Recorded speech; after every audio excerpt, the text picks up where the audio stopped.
let's start with an opening prayer, then we can go Oh, into this. Thank you. okay. Okay. All right. Let's pray, folks. Let's pray. Almighty Allah, we come here today to have a conversation about the future of the African community in this country. We ask you, Almighty God, to give us the wisdom, the courage, the strength, and to give us the patience with each other so as we dialogue through this conversation. We ask you to please help us navigate through the difficulties of the politics of this country and give us really a good ability to be able to really succeed in this effort. It's only you that can make this work for us. We've done our part. We've invested our time and our resources. We ask that you guide us through the process to allow us to really deliberate and come up with a very successful solution. So in God's name we pray. Amen. Amen. I'm on a Thank you conference so call. much, Kane. So thank you all for coming. You're welcome. My name is Bukola Shonuga. I'm co-founder of the United African Coalition. This organization was founded in 2013 to represent the electoral politics of the African immigrants in America. And again, thank you for coming. My co-host, also co-founder, Stephanie Arthur. Ibrahim Soare is the moderator of this session and he's also a tech person as far as Zoom.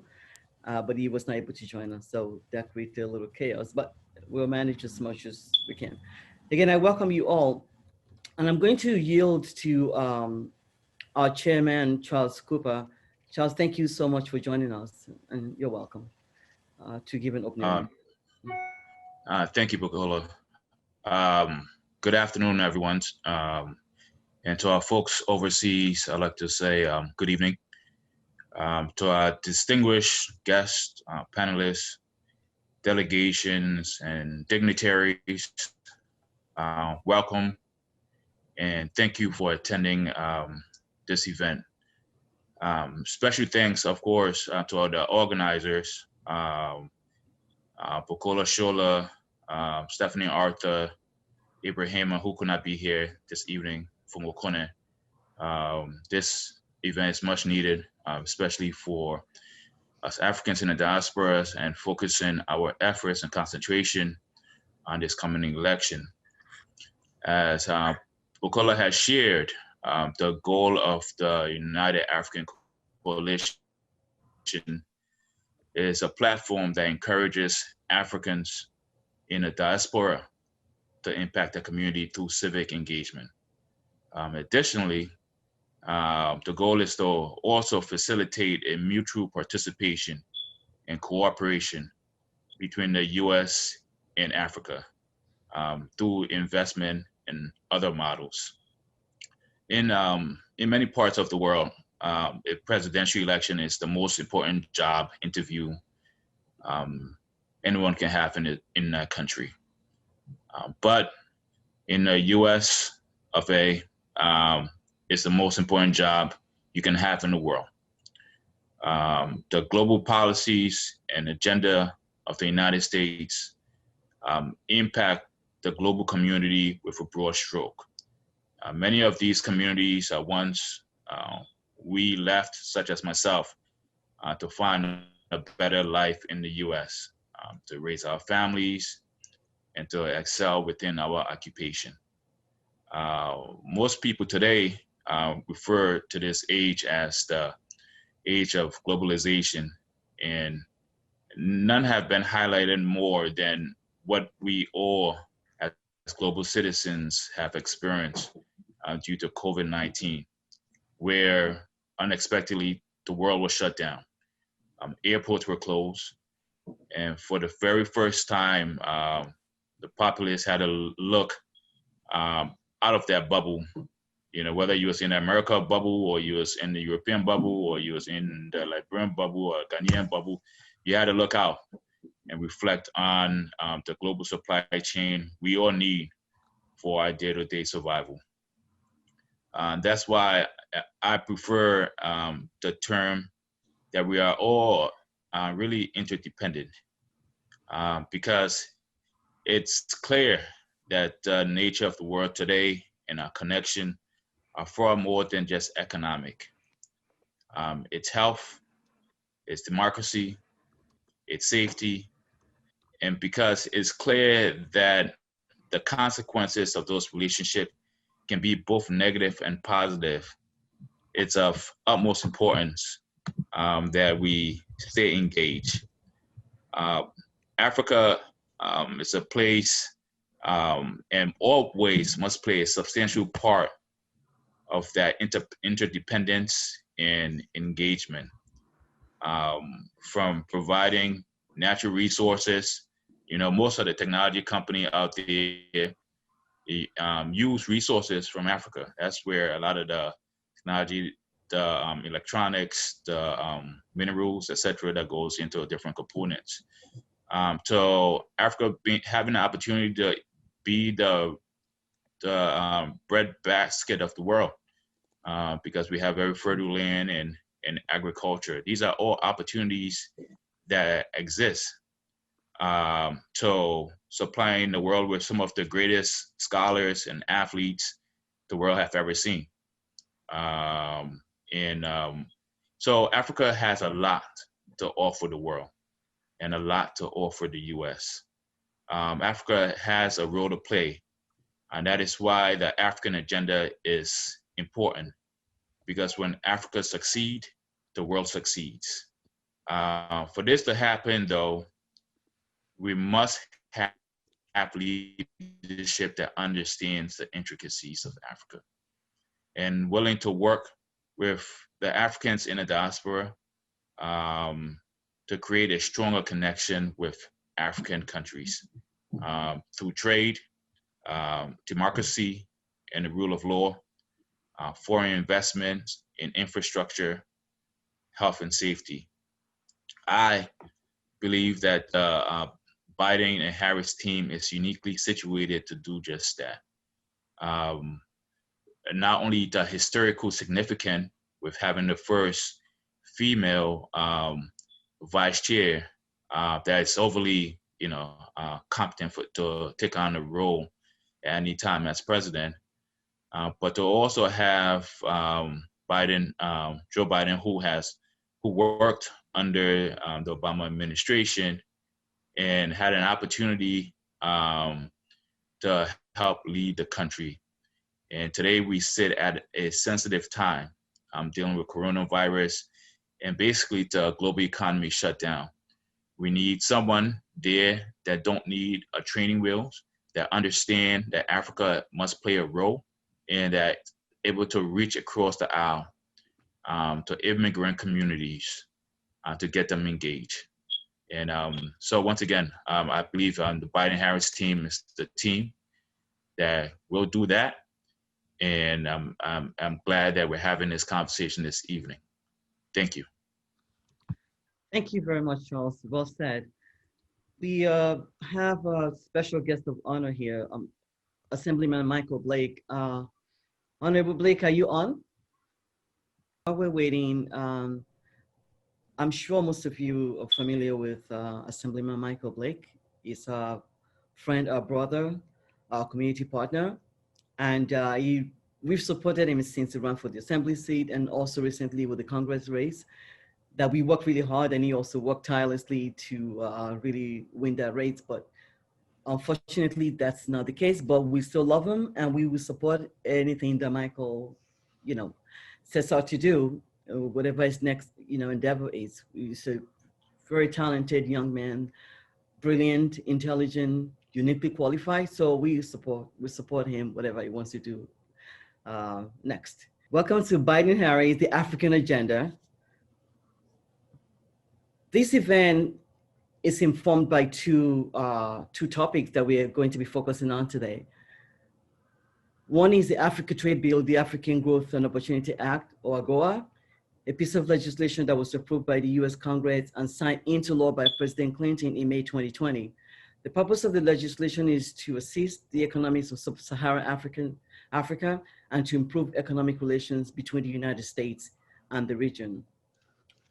The second topic, or the second idea that informed, again, this conference we're having today, is President Obama's Young African Leadership Initiative YALI Fellowship that was launched in 2010 to support an emerging generation of African leaders as they work to drive economic growth, enhance democratic governance, and strengthen the civil society structures that will help the continent grow and prosper. So those are the two, not kind of questions, those are the two overview that we are focusing on today, the premise on which this conference has been set. As Charles just articulated, trade is very important, especially U.S. trade policy, U.S. trade policy, I'm sorry, I lost my word. U.S. Africa trade and economic development policy is very key to both continents, both the U.S. and Africa. And as you may know, Africans are the most educated immigrants in America. And we remit combined $45 billion to Africa every year. And that speaks to the fact that we're not from shithole countries. I mean, I just call it like it is, as the current person at the White House has stated. So we've contributed enormously to the economy of this country, to the culture of this country. Our children, second generation, third generation, are also here. That's an example of how much we've contributed and how much gain we have contributed and continue to contribute, especially with our children. And with the amount of money that we remit to Africa every year, trade exchange is very important. So this is why we feel that this is a really, should be one of the central component of our conversation today. And the YALI program, fellowship program, Young African Leadership Initiative, that is also another component that's so crucial to Africa's development. When we talk about young professionals, knowledge transfer is a big deal and it's very important, especially in the 21st century. And again, Africans come here, we get educated, we contribute a lot to this society, but what do we give back to homeland, not just in terms of remittances, but knowledge transfer is very critical. And we've considering that Africans are the most educated, immigrants in America. So that's a colossal, how do I put it, talent there that we can find a way to facilitate the engagement or transfer of knowledge to Africa through young professionals for economic growth in Africa. So on that note, I'm going to go to our first panelist, Dana Reed. Dana Reed is an impact investor and advisor with 25 years of experience in financial services. She's co-founder and CEO of Nyansapo Impact Capital, an investment advisory firm specializing in African SMEs. Previously, Dana was the CEO of Pan-African Investment Company or Corporation, a New York-based private investment firm with a mission to make impact in Africa by identifying and investing in African SMEs that promote growth and development in the region. Dana has also worked with JP Morgan as a senior associate, also Goldman Sachs, a senior analyst, and she's a fellow at the Export-Import Bank of the US. Dana Reed, thank you so much for joining us. Welcome. Thanks, Bukola, and thank you for having me. It's great to be on here at this time to talk about these important trade policies. So thanks for giving my background. I don't need to go through it, but I do come to this discussion understanding the current policies that are in place and GOA and whatnot, as Bukola mentioned. But I come as an impact investor and having, I guess the last 10 years, I have been doing impact investing on the continent. And I've watched policies that have been put in place that hasn't been fully utilized. I'm sure we'll get further into ANGOA a little bit later in the discussion, but there is a timeline to that. And so some of the things I look at, has it been fully utilized? I do a lot of work with Ellington Arnold and the U.S. African Development Foundation, who you'll be hearing from as well. And they're doing great, on the ground, grassroots, putting capital to work on the ground in Africa.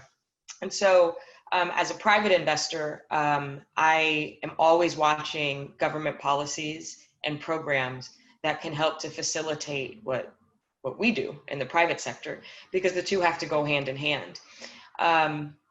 And so there's a couple of really interesting trends that I am confident a Biden-Harris administration will grow and further, which will benefit all of us in the diaspora. So 2 years ago, as many of you know, the 54 African countries signed into law the African Continental Free Trade Agreement, the CFTA we call it. And I just feel like it didn't get enough press and not enough people know about it. So when we have these types of forums, it's fantastic to let people know.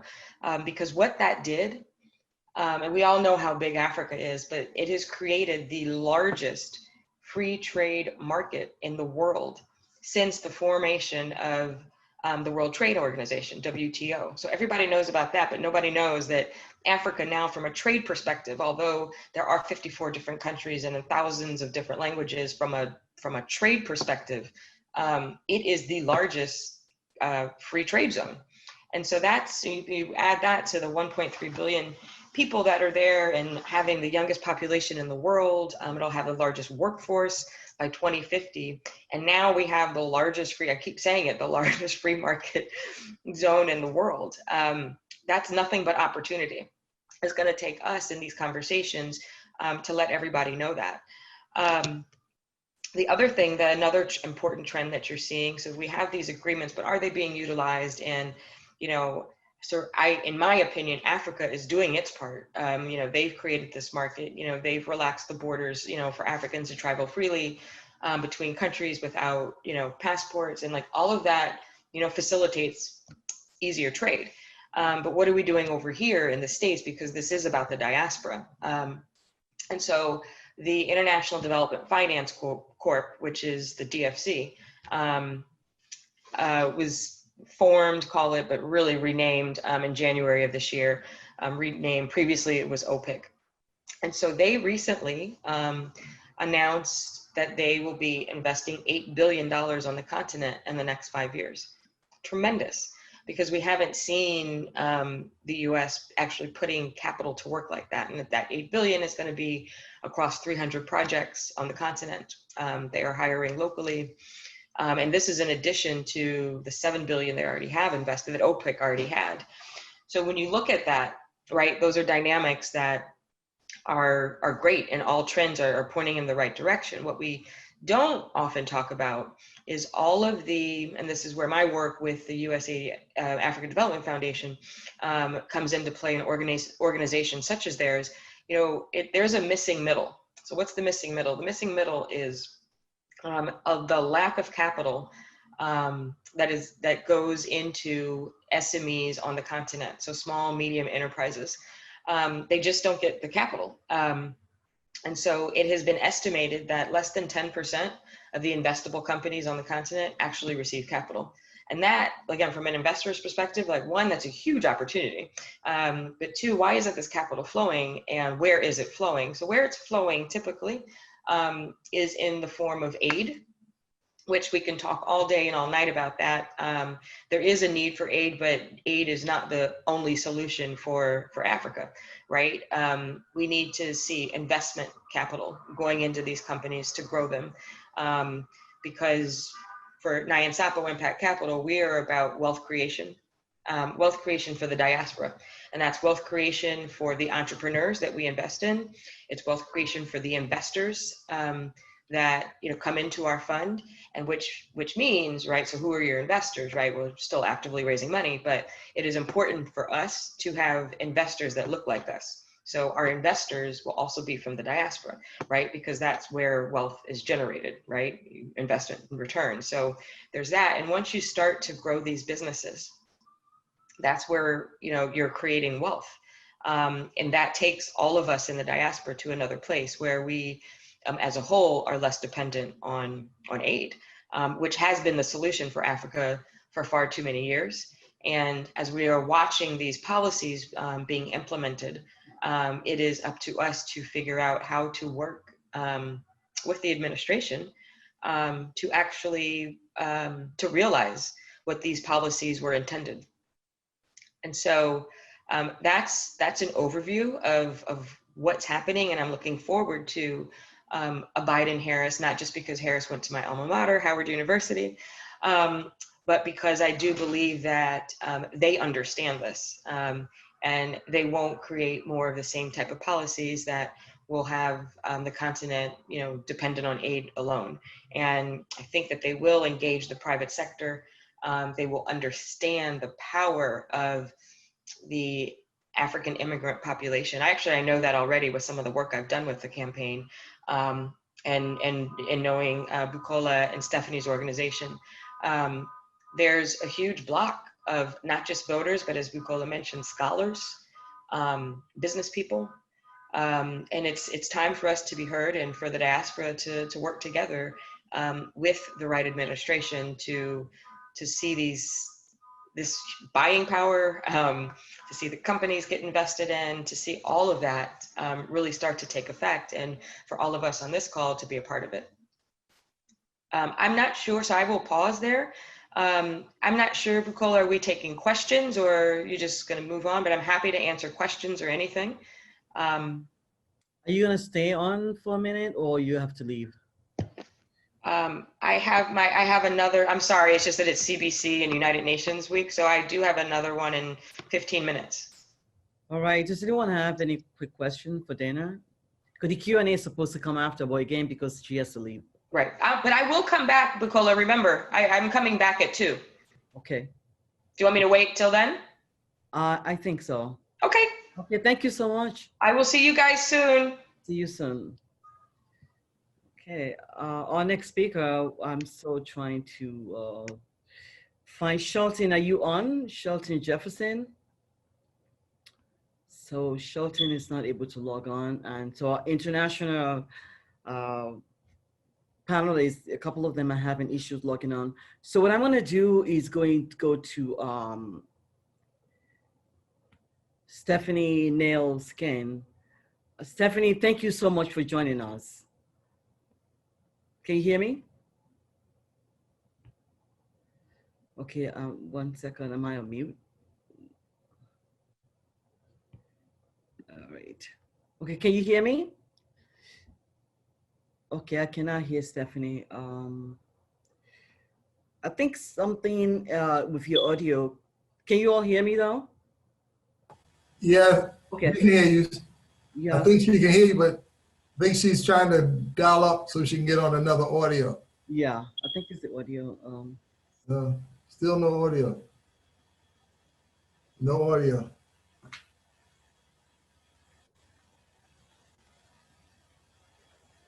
So, okay.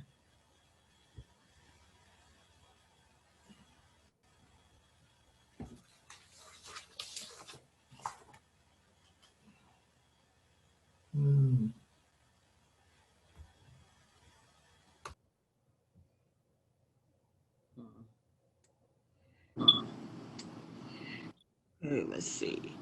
Can you hear me now? Yes, we can hear you. Very well, thank you. Oh, you can. You can hear me now? Yes. Yes, we can hear you now. Okay, great. So I'm looking for my. Okay. Just, Okay. So I'm on. yes, you're on. Just a second. I just want to do multitasking. Oh my God.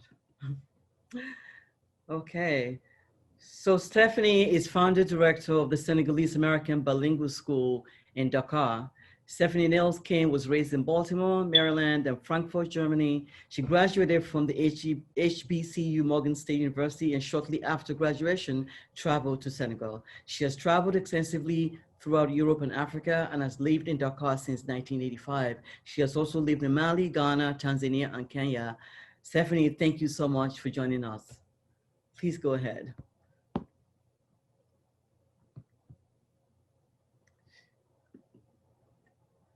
Do we have your audio now? Or okay, we cannot hear you.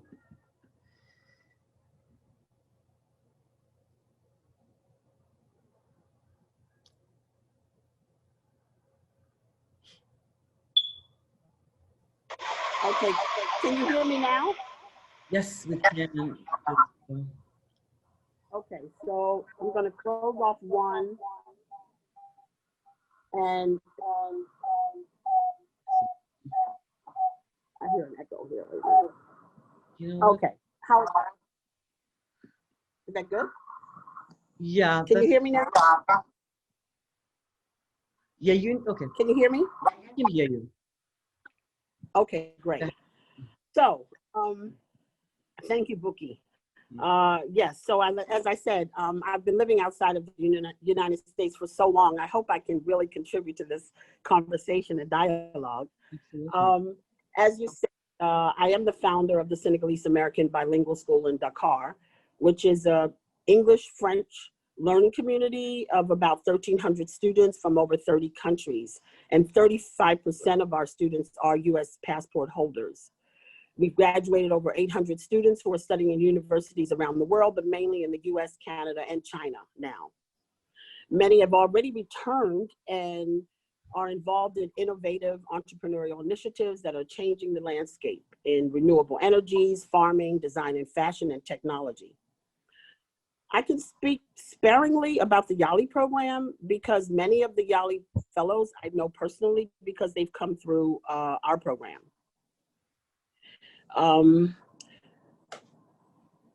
In Senegal, they are, upon their return, they're usually able to start small initiatives, but very small. The good thing is that at least their initiative, and every initiative has to have a beginning. However, many of the YALI fellows are very young and lack the experience or the resources to do things on a scale that would actually move and improve economies. So one of my suggestions for the Biden-Harris candidates in terms of legislation is to support more middle-range entrepreneurs and professionals who have had more field experience and enough leadership skills to scale up initiatives that could actually have a greater impact. Because many of the YALI fellows are young, once taken to the US, they get their eyes open and take any opportunity to go back to the US that they can. Some of them return to the US disenchanted because here they lack the experience and the specific skills and resources and the maturity to navigate the realities of starting and sustaining and growing businesses here on the continent. So I would like to see a reverse YALI program. I think it could be interesting supporting African immigrants in the US with the resources and tools to return to the continent and set up businesses, bringing back our best and brightest. I see this also playing out in the educational arena to support undergraduate and graduate students returning to the continent to do their OPT, which I think are the 2 years that they're granted to stay in the US, to do internships and to create startups here. So, did you want me to go on to your second question or?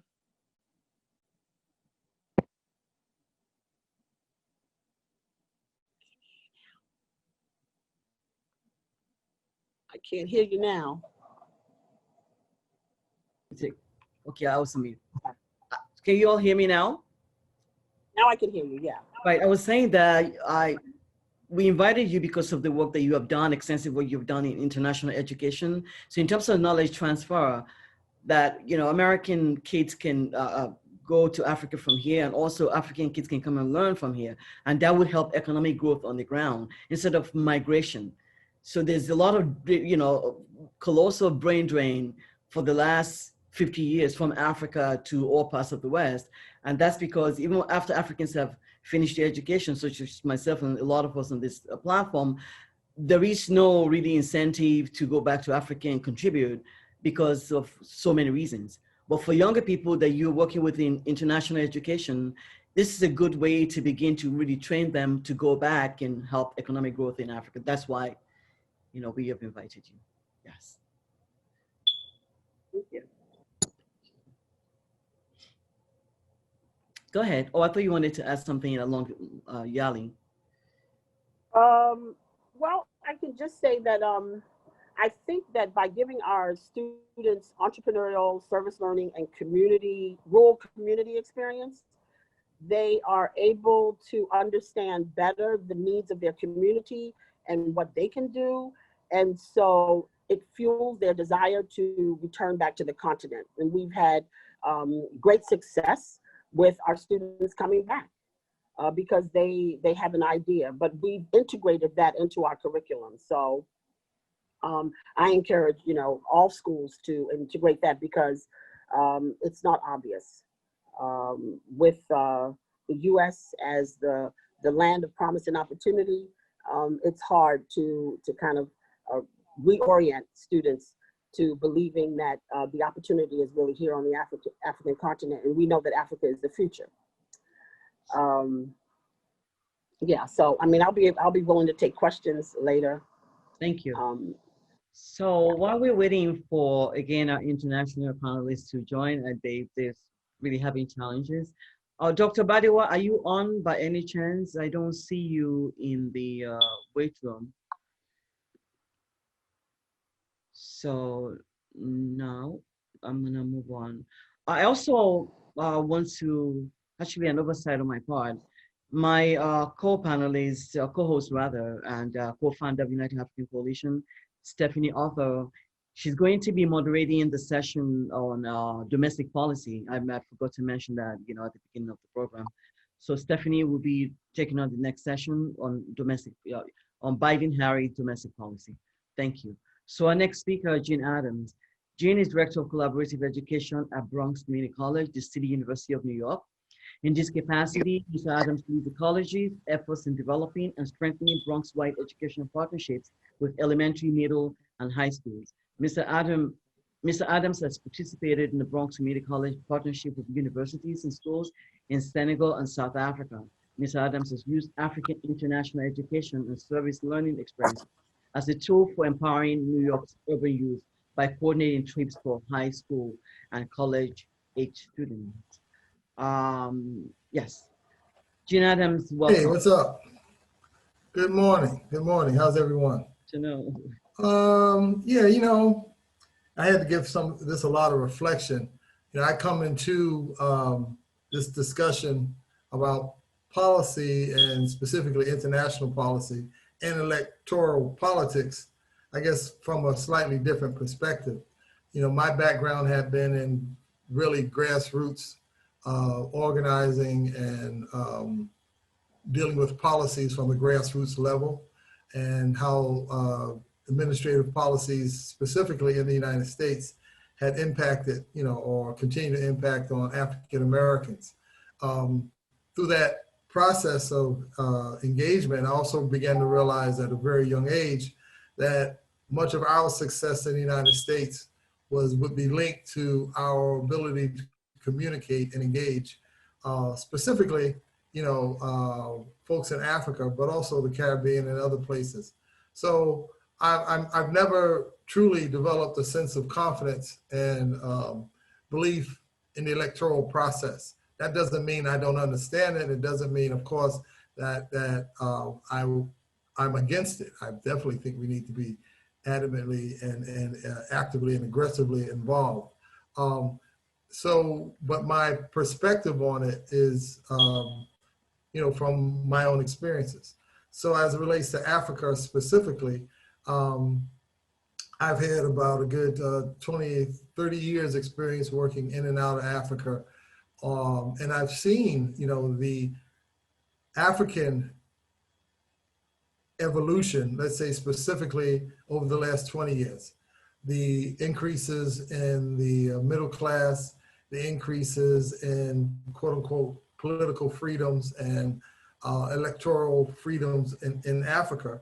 And of course, the rising number of young people on the African continent and the role that education has been playing. So I look at that and I say to myself, wow, you know, long before Biden-Harris, long before Obama, and you know, for generations, the United States has fundamentally ignored, you know, the growth in Africa and potential economic opportunities that could both benefit the African market and also benefit the American market. But I think the last 20 years, if we take a careful look at what has happened in Africa, creates a vast opportunity for more American engagement, specifically around policies and around industry and business applications. We've always ignored that in favor of the idea of aid. And I think we've developed enough as a community of activists and educators and business people to know that financial aid or USAID or a monetary fund has extreme limitations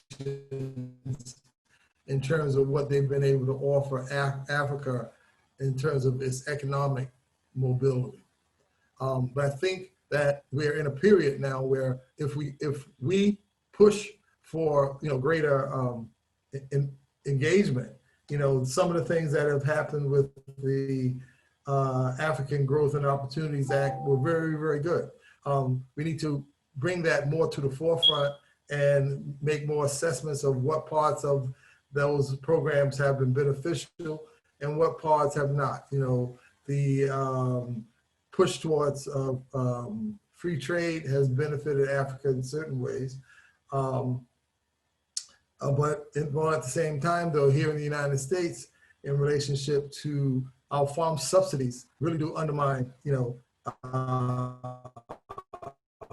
African producers who might have products that could be very well represented in the United States. We're talking about economic policies and we also have to talk about the U.S. Africa Command and how that will play out in regards to how Africans view it and what it is actually. We still continue to wrestle with, issues in Africa, like around, the issue of corruption. But even that has decreased. I mean, it's not decreased to the point where it's not a major factor. But we know that on their own, the African leaders are trying to create more viable economic environments for investment. And we need to push for economic policies that help strengthen those leaders in their efforts to produce viable opportunities that definitely benefit, the African market as well as the African consumer. We know that the purchasing power in Africa has increased dramatically since 2000. And we also know then with that purchasing power, there's a rise in local incomes. But we need to have, I think, more micro initiatives that are both come out of the United States, but also support small businesses in Africa. Where I live and where most of us live, it's not just major enterprises and major industries that fuel economic growth. Oftentimes it is small businesses. And with new models for operation, I think small enterprises and small shops could very well benefit local markets as well as have a larger impact on the general market. Now, I'm here in the United States and a lot of my work at Bronx Community College, as you know, is focused on strengthening the capacity of African students, African immigrant students. We have about 1,200 African students at Bronx Community College. Vast majority of them are lean towards the sciences and technology. A lot of them want to go back home. I mean, that is a conversation I hear all the time.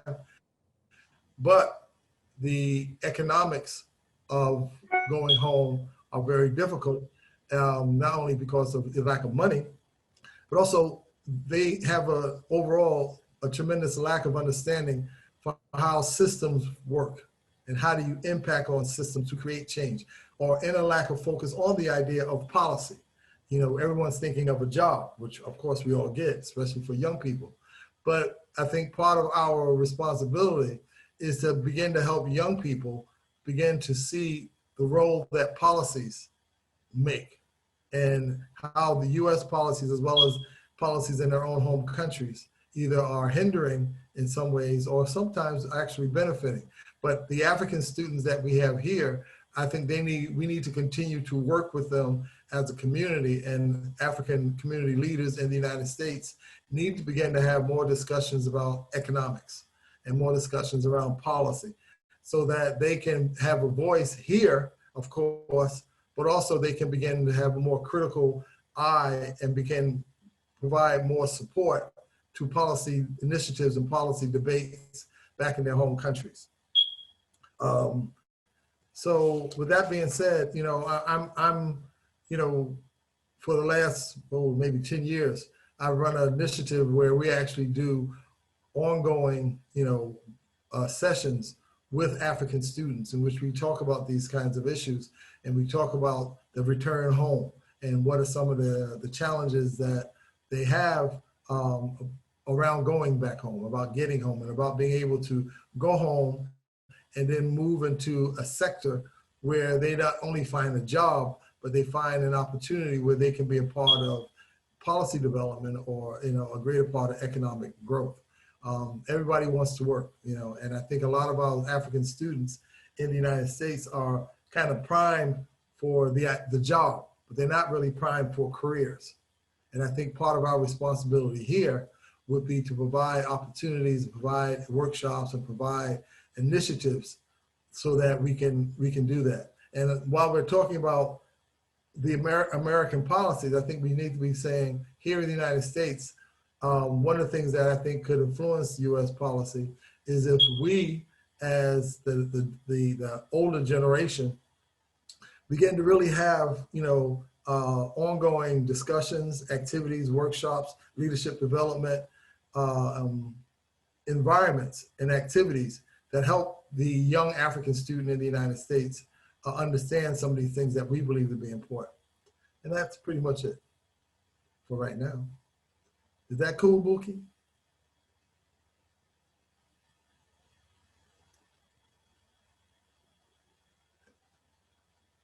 Hello, I'll start telling jokes. Everybody will run off the Zoom.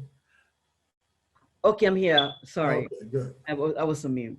So I was saying that I was sort of crowdsourcing for some instruction here on how to add people as panelists. I pre-registered everyone. That was how you were able to join. But I can invite people while we're on Zoom, but obviously, I cannot invite them as panelists. So that's why people are having problem. Some of the panelists are having problem joining us. In other words, they were pre-registered, but that link did not work for them.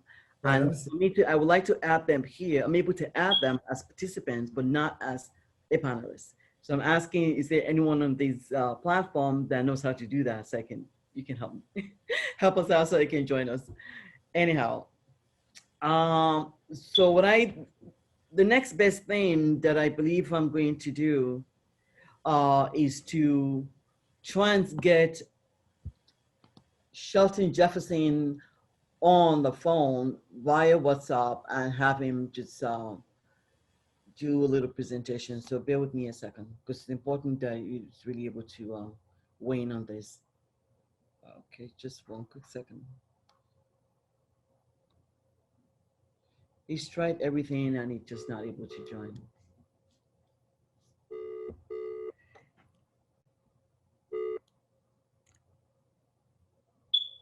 Bukola.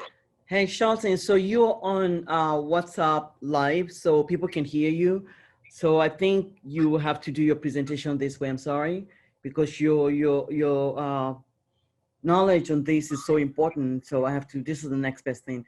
So let me just hold on a second, please, so I can introduce Shelton. Just one second. Shelton, can you hear me? Yes, can you hear me?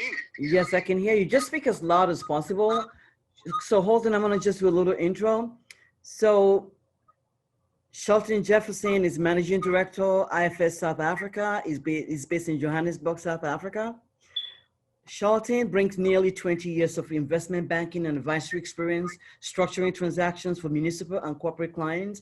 He served as counsel to the legislative and regulatory arm of the New York State Legislature's Corporations, Authorities, and Commissions Committee. In that capacity, Jefferson reviewed, developed, and wrote legislation to manage the structure and issuance of nearly $15 billion of debt per year through New York's parastatals. He has successfully performed financial advisory and structured various financing types, including venture capital, telecommunications, energy, and innovative financing structures. I think I will leave it there. Shelton, welcome, and please go ahead and, weigh in on this. All righty. Good afternoon, everyone. Can you hear me? Can you guys hear him? Hello? Yes, yes. You can hear him. Okay. So go ahead. We'll try. This is the best we can do. Well, I had been asked to speak a little about AGOA in terms of how that might be helpful to developing investment in Africa. I think I'm going to, I will speak a little on AGOA, but let me give you a little general background in terms of how, after 40 years of being involved on the African continent, as both an investor and now as a banker, the first thing, if we are talking about AGOA or USAID, they are both set up for one purpose, and that purpose is to benefit Americans. It's not set up to benefit Africa per se.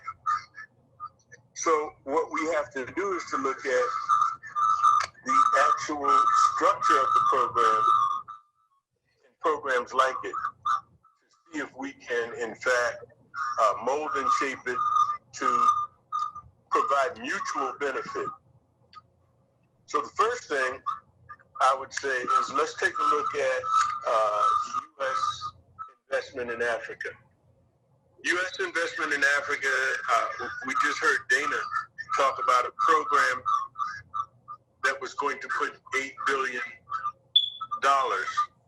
into Africa as a whole, the 54 countries. Everyone may find it interesting that the state of New York, through their pension fund, has a program investing $5 billion over 5 years. So if one state is doing $5 billion, it tells a lot about U.S. policy towards Africa. $8 billion is supposed to be meaningful. Now, in finishing that, let's say glaring disparity, let's take a look at what the initial impact of AGOA was. Charlie Rangel, or Congressman Charlie Rangel, basically was one of the authors of the bill. He took a lot of heat from Jesse Jackson Jr. because he felt the bill really did not help Africa at all. And for the first 5 or 6 years, arguably, it was not extremely helpful. Some of the components that had to be taken out were things to the effect that, in terms of textiles, if you wanted to ship textiles duty-free to the U.S., the textiles had to be made to the U.S. grid, which raised the cost, etc. So I think it was about 2005 that it was changed. And so we're now in a situation where really 2 countries benefit, get 80% of the money, or 80% of the benefit of the trade, and that's Nigeria and South Africa. South Africa's exporting cars. So arguably, if the majority export of South Africa is automobiles under the Agricultural Growth and Opportunity Act, someone has found a loophole. And yes, it does help South Africa, but on the other hand, it could be argued that it hurts Detroit. we won't get into that, but I did want to also show where basically 40% of the trade is going, and that's going into the production of automobiles. Then the other 40% is in Nigeria, and that's in reduced pricing for oil, basically, which does help the U.S. as a whole, and really doesn't do as much for the continent per se, but that is what AGOA basically has done. So what can we do to? I think I see Dr. Adejugbe-Williams. Dr. Badewa, are you? I don't see you in the waiting room, but I think I saw you. I am here. Oh, please, would you please go? Welcome and thank you so much. Please go ahead with your presentation. I'm sorry. Let me just give some background. I'm really sorry. Give me one quick second while I change screen.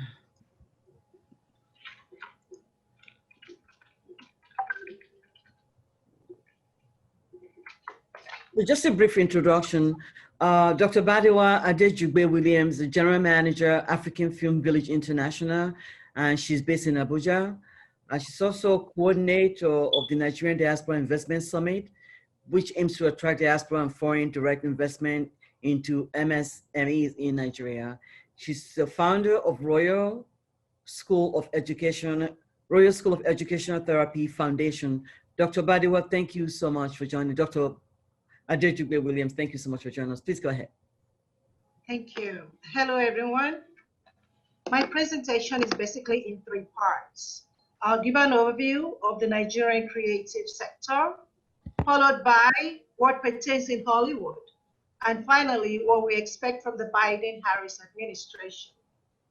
The Nigerian creative industry, which includes fine arts, stage, fashion, media, and the film industry, and that is popularly known as Nollywood, is undoubtedly one of the fastest growing industries in the world, and its tremendous global impact is unquestionable. When we add hospitality and sports, the potential is enormous. The Nigerian entertainment industry is by and large one of the sectors that accounted for the rebasing of the Nigerian economy and pushed it up to be the biggest economy in Africa. Also, worthy of note is the global interest in Africa and the African culture, as these African elements are some of the attraction draws in a lot of theme parks and zoos all over the world today. And of course, Wakanda Forever, the movie. So now, according to the Guardian newspaper in Nigeria, in 2018, the arts, entertainment, and recreation industry represented 0.21% of Nigeria's GDP at a value of nearly 270 billion naira, which is almost equivalent to $1 billion. In the first quarter of 2019 alone, the industry garnered approximately 87 billion, which accounted for 0.27% of the economy of the country's GDP. The Nigerian box office also contributes significant value to the nation's economy. In 2017 alone, 4.3 billion was realized, and it is expected to grow to an estimated 6.4 billion by the year 2022. Nollywood, if some of you are familiar with it, if you are not, you really need to check it out. It produces about 50 movies per week, and it earns between 500 million to $1 billion US dollars annually. The reason why the gap is that much is because not all of the revenues are reported and have been captured with the data. So for all we know, it could potentially, maybe it has even grown beyond $1 billion annual returns. It has been identified as the second employing arm of the nation. And its position is being second is being contested by the agriculture sector. This is also being preceded by the Nigerian government. Suffice to say, though, the creative industry has the capacity to transform the economic outlook of Nigeria, in that the sector impacts all sectors of the economy. It creates direct and indirect labor from it and all its ancillary industries. The Nigerian film industry is a formidable industry, it is considered a giant in Africa, also the second wave of the economic arm of Nigeria. Industry experts, which also include the United Nations Education and Scientific Organization, known as UNESCO, they said that Nollywood, the viability of the industry is enormous. It has been rated at different times, sometimes as the second, sometimes third, sometimes first movie producing nation in the world, only surpassed by Bollywood. So really, Nollywood has surpassed Hollywood in its capacity to produce movies. In concurrence with UNESCO's findings, others have found that Hollywood is a dominating force in West Africa. So Nollywood is to be contested that way. It is also interesting to know that outside of Africa as a continent, the United States of America is one of the largest consumers of Nollywood movies, especially with a high population of Africans in the United States. Netflix, among other online platforms, already have a dedicated website for Nollywood movies and television programs. There are currently about 40 Nollywood movies on Netflix. Without a doubt, Nollywood is the fastest movie producing nation in the world. As Nigeria now diversifies its economy from oil, the entertainment industry is one of the top sectors with the greatest economic value that will enhance the economy of the nation. The advantage of the sector includes the element of being multi-genre. You also have the music, movie, stage, media, fashion, all encompassed. It's multicultural with all the different ethnic groups in Nigeria. It's multilingual, about 250 distinct languages and more. So it is worthy to note that this is an industry that should be recognized by all administrations all over the world. Now, the second part of my presentation is on Hollywood. We all know that Hollywood sells the United States of America much more than its State Department, more than its embassies or Ministry of Foreign Affairs or United States Information Agency. What we know about United States today is really gleaned from what we've seen in its movies. So there's no doubt that the desire to tour America is for the most part fueled by the impressions, whether real or not, that are created by Hollywood movies. In line with the common knowledge of assumption if you would call it that Hollywood is actually partnering with the US government. Why am I saying this? It appears that Hollywood uses movies as an antecedent to sensitize the public about potential future events, especially its plans in Africa. Movies are used to encourage, movies we know encourage willing suspension of disbelief, suspended beliefs of the surreal. They are used as a way to send subliminal messages and to build traction in guiding our belief system, the way we think and the way we will interact with each other and with our communities. Science fiction and even animated movies are examples. The current pandemic was already shot in a movie called Contagion, starring Gwyneth Paltrow, even before we heard of COVID-19. And you know, The Simpsons also predicted Donald Trump's presidency back in 2000. So you now see the connection with what can be achieved with the movie industry. There are more movies that have predicted future events, such as Blade Runner, The Cable Guy, Super Mario Brothers, You've Got Mail, Minority Report, Back to the Future, The Truman Show, and Total Recall. So there are movies that are also set in Africa that are made in Hollywood as ways of raising our consciousness. And from these, we drive social and political activism about events in Africa. Such movies as The Last King of Scotland, Gorillas in the Mist, Blood Diamond, The Constant Gardener, and all the movies made about the late president of South Africa. Now, so you see that creative industry is a vehicle for engagement. So we are pushing and we're seeking that the Biden administration, what we really need in Nigeria that will also cover Africa. Though we don't want a one-size-fits-all approach, what we need is a policy of engagement that will engage all 54 countries in Africa. We want formalized access to the US market and knowledge exchange. We want policies that are engaging. US should connect and explore with all 54 countries of Africa. We need proper representation and branding of Africa's creative arts. We want to brand Africa in a way that will contrast what was done in the past. We need protection of policies that make provision for the protection of trademarks of African arts in the US. We want licensing and proper representation of the continent. Simple. But to achieve this, there are some other things we need to consider. They are the copyright laws and protection, policies that make provision for the protection of trademarks, licensing and proper representation of the continent, proper branding of the continent, the insecurity issues that are paramount in a lot of African countries, actually really globally. But Nigeria has been identified as one of the top nations that are really, really negatively impacted by terrorism. We also need to look at financing. I'm so happy to hear a lot of people on this panel discussing investment in Africa. Financing is critical.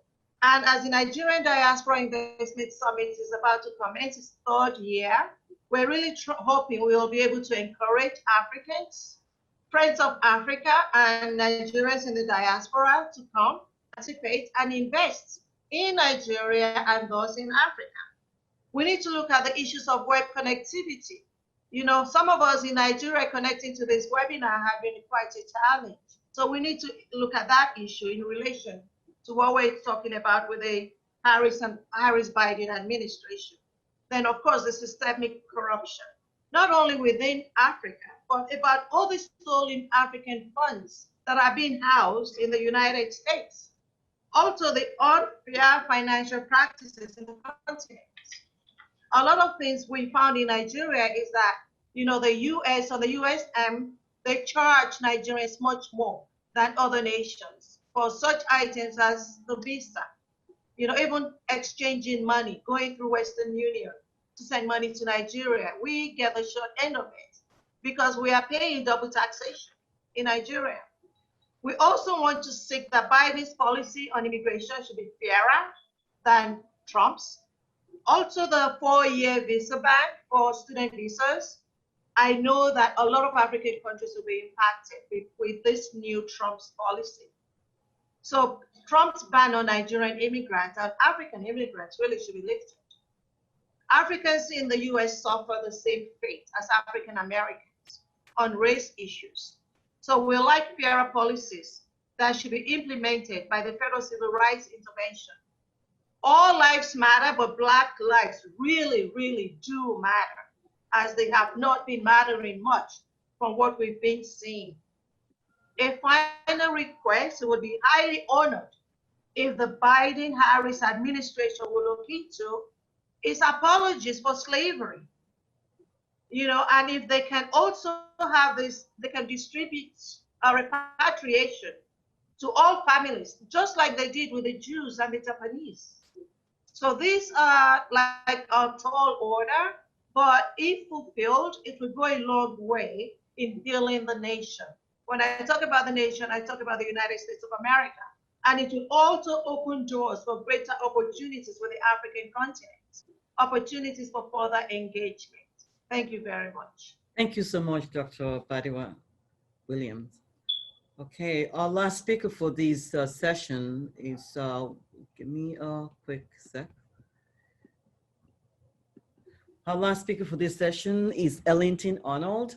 Ellington currently is the Entrepreneurship Officer at the U.S. African Development Foundation, USADF. It leads the agency's engagement with young African innovations to invest grant capital in entrepreneurs who are starting up and growing businesses and social ventures that are impacting their communities and countries. Ellington also oversees the agency's partnership with the City Foundation that is directly supporting entrepreneurs. Formerly, he was a program analyst for the Nigerian Country Program and the Somalia Youth Program that focuses on matching skills training with job placement and small business startups. Previously, he worked in Senegal and Kenya on grassroots health and economic inclusion projects. Ellington is a New York native and a graduate of the University of Virginia. Thank you so much, Ellington. It's good to have you. Thank you so much, everyone. And again, thank you to the United African Coalition for inviting me. And thank you to all my fellow panelists. I'm honored to share the same virtual stage as you all. I don't want to talk too long. I think a lot has been said. I simply want to build off what has been shared. So a lot of my experience in regard to AGOA and YALI comes from the YALI side of things.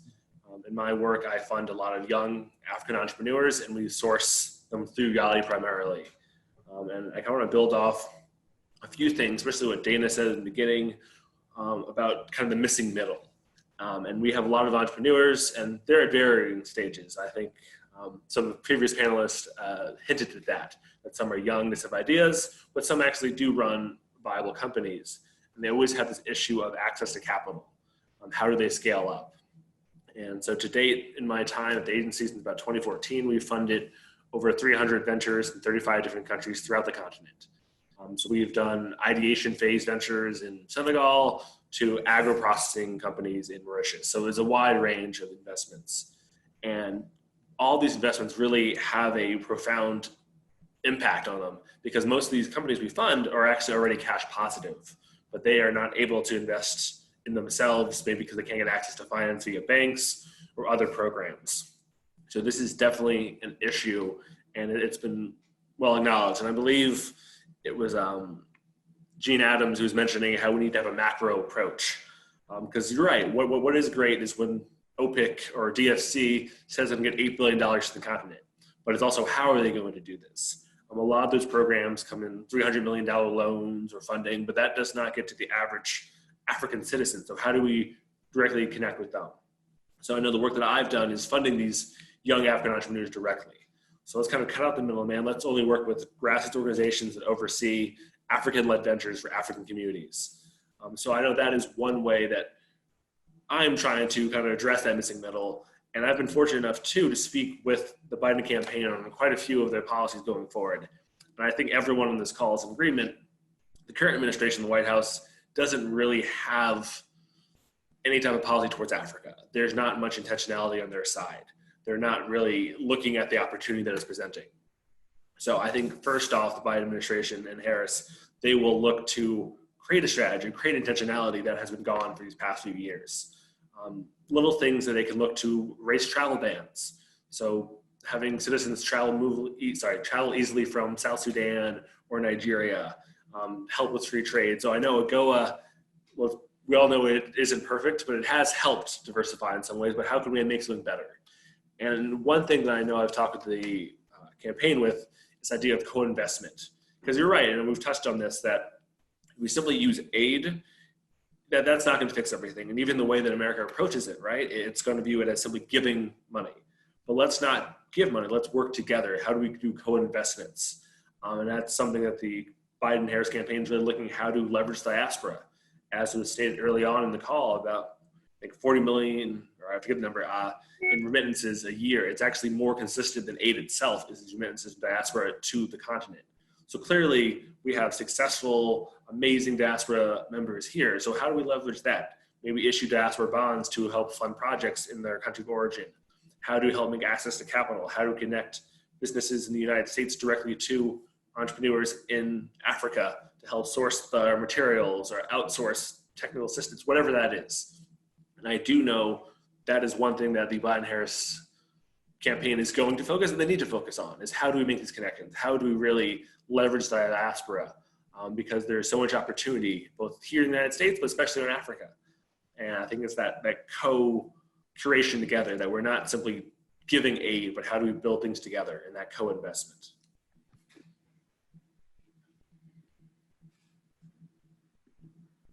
Okay, is that it? I'm good for now. Again, I know we were kind of going over. I don't want to repeat some of what panelists already said, but. Thank you so much. It's really great to have you. So on this note, I know Assemblyman Michael Blake is going to join us. I just sent him an email again.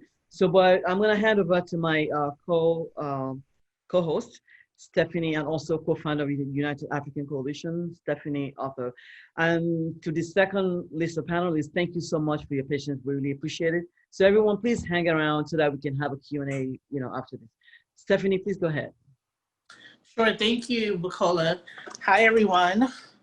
I know it's, a little gloomy here in DC. I'm not sure how it is looking everywhere else, but I want to thank everybody for their patience, for sitting through the first panel. It was an excellent discussion. Thank you, Bukola, for hosting it.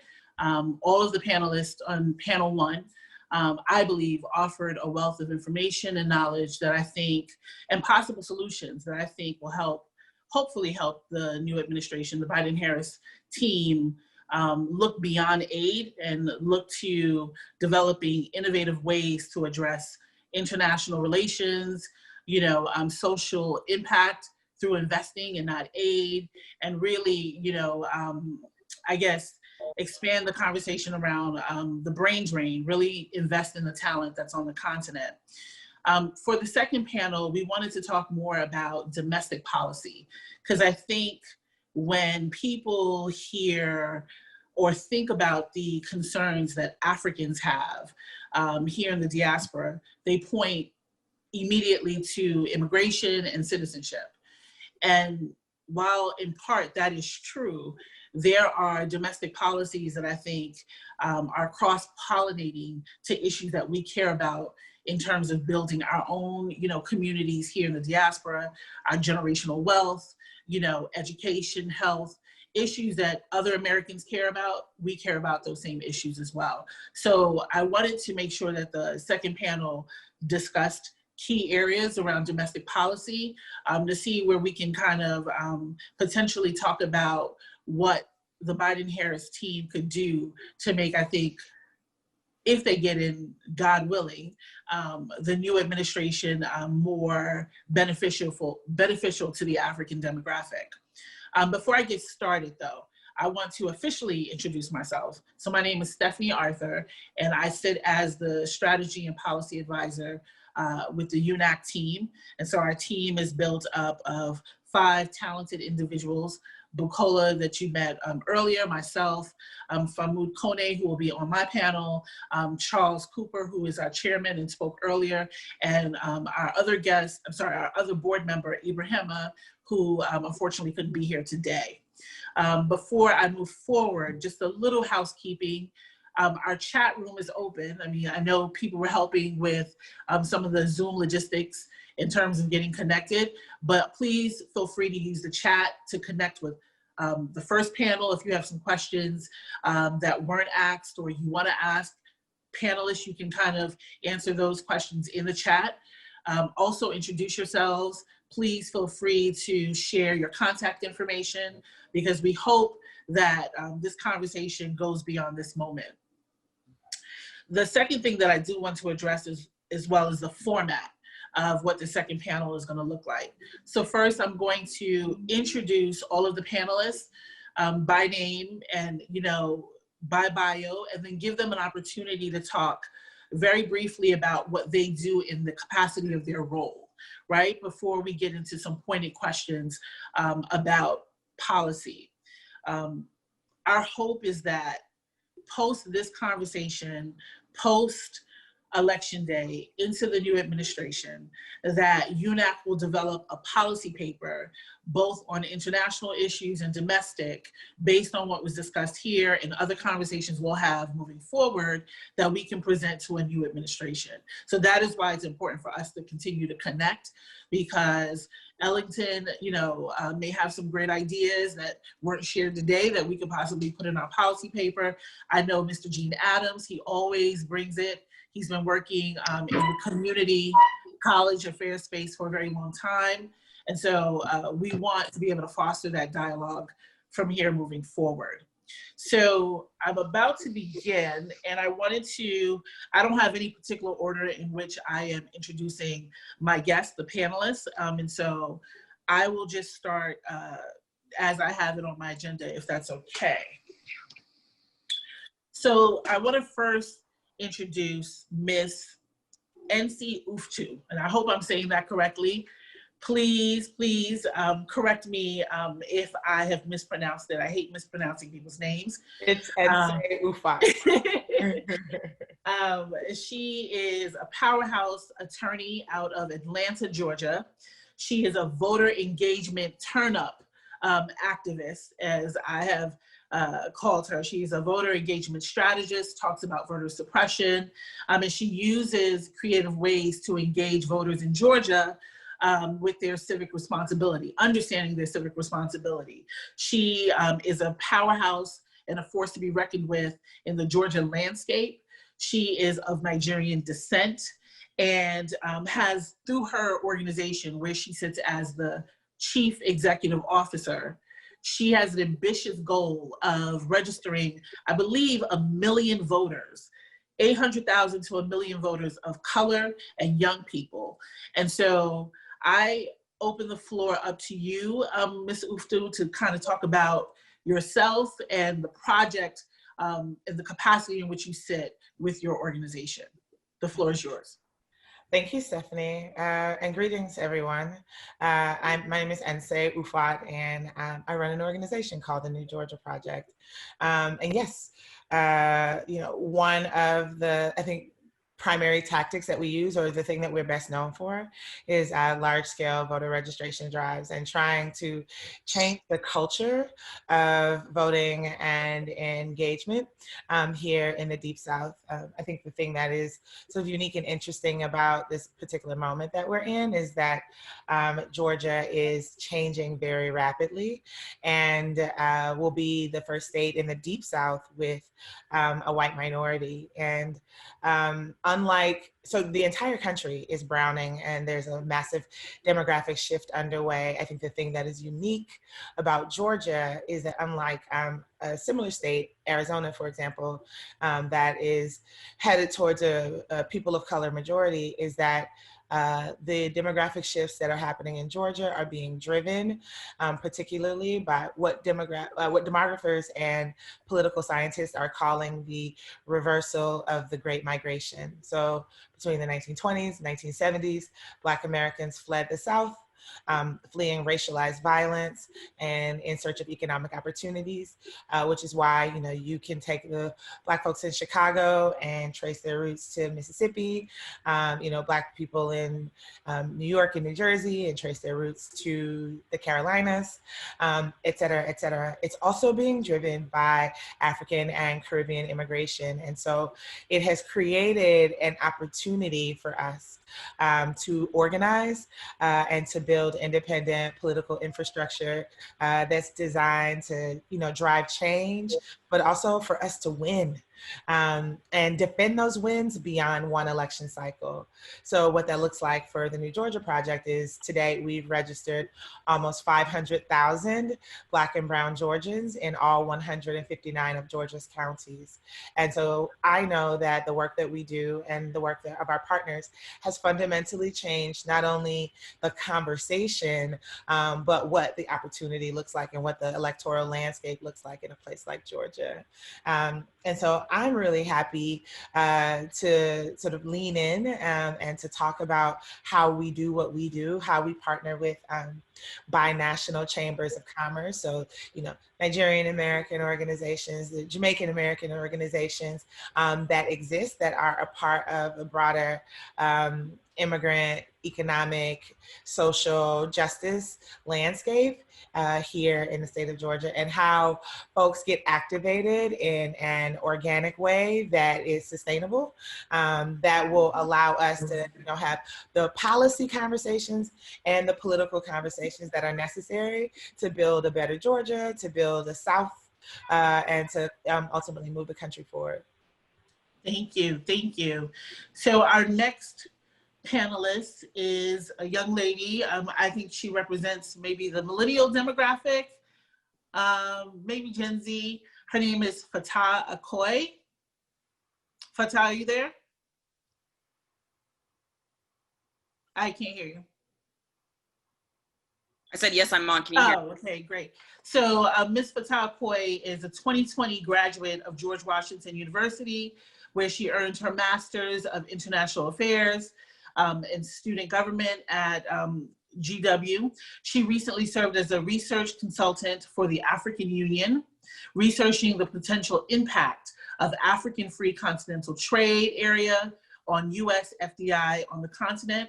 In 2019, she served as the diaspora, millennial liaison for the Embassy of Ghana, where she worked on projects such as the Ghana's Year of the Return, which was really successful last year.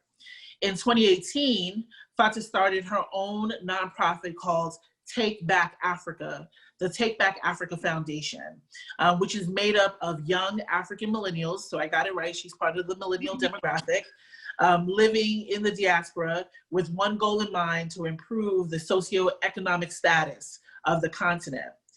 So I know, Fatah, we both sit on the African Diaspora for Biden National Steering Committee.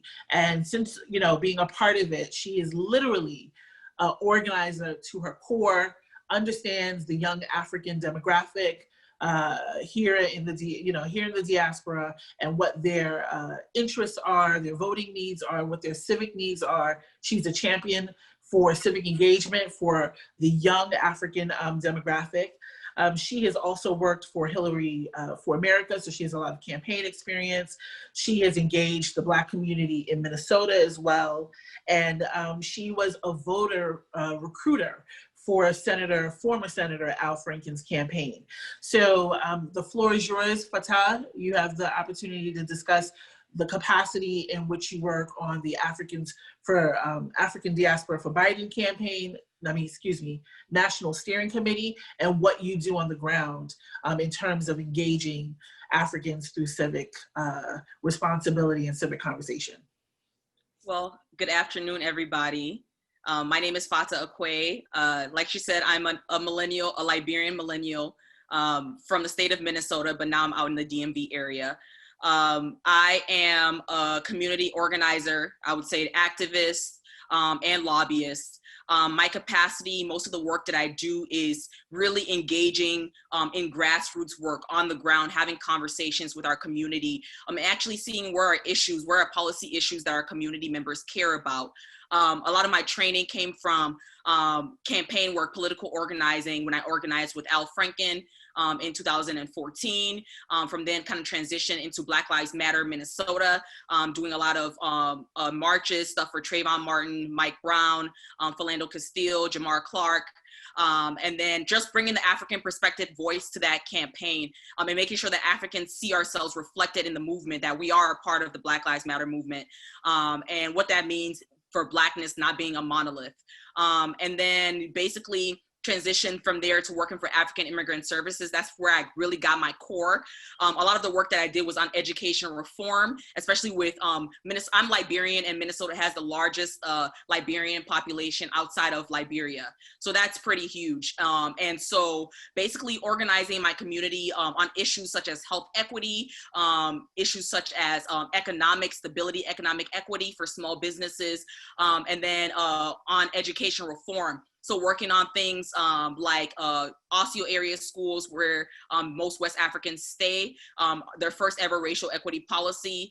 From there, we transition into working on their first ever health and wellness policy to help bring foods from our communities, foods that we would want reflected in our students' nutrition to the school system, which was unheard of. In that space. And then I transitioned into immigration reform. And that's kind of where I really got my head start for the work that I'm doing now. And so focusing on immigration reform issues, I served as the leading lobbyist for Liberians on DED. So I was the national lobbyist for the Liberian Fairness and Refugee Act that just got signed in 2019, granting Liberians on deferred and forced departure a pathway to citizenship. And so most of my work comes from there. Like she said, I'm a community organizer. And so I always want my ear to the ground, always want to know what the community is thinking about the issues. Most of the time we have people who kind of speak on behalf of the community, but our community is evolving. And there's a lot of issues on the ground that are not being discussed in policy spaces. And so I serve as that, in that capacity, using my ability to bring those issues to the forefront with policymakers and lawmakers, especially on Capitol Hill. And so a lot of the work that I do is reflecting that on those issues. And so, yeah, our work with the African Diaspora for Biden Steering Committee, I helped organize the Pennsylvania webinar as well as the Minnesota Candidate Forum, which was the first time that Minnesota African diasporan candidates were able to all be on a platform to talk about issues that they're running on and why they support the Biden-Harris administration. And so that was really important to organize that with Attorney General Keith Ellison, who I've worked with in the past, as well as other Minnesota state legislatures. And then Pennsylvania as well.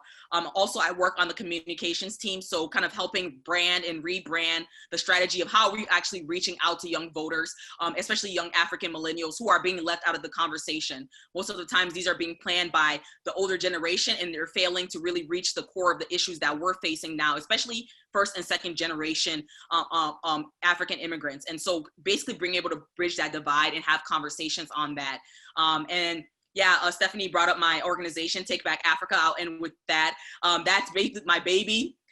Take Back Africa is focused on, you know, a lot of us here, especially African millennials, we have this passion and purpose to want to do something about Africa, want to do something about back home, but we don't know how to apply ourselves. Where do we see fit? And so the organization is really a network where we bring together African entrepreneurs, African nonprofits, African for-profits to come to the table and have conversation on policy, have conversation on issues of agriculture, on economics, issues of health, equity, and things like that, and then use that to connect people on the ground with projects that are actually going on and see how they can best apply the skills and abilities that they've learned from the US to issues back home.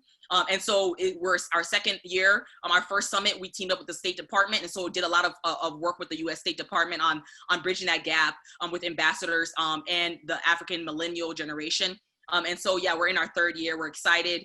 We're virtual because of COVID, but we're excited for what is there to come. And so I'm excited to be on this panel to talk about African millennials and young voters and what that really means for the hopefully incoming administration. Thank you, Fatah. So our next panelist is Mr. Akindele Akinyemi.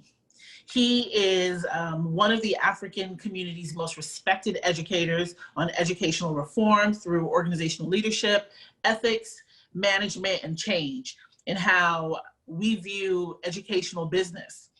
Akinyemi is a hard-hitting educator, motivational speaker. He's also a researcher, and he's also a government relations expert.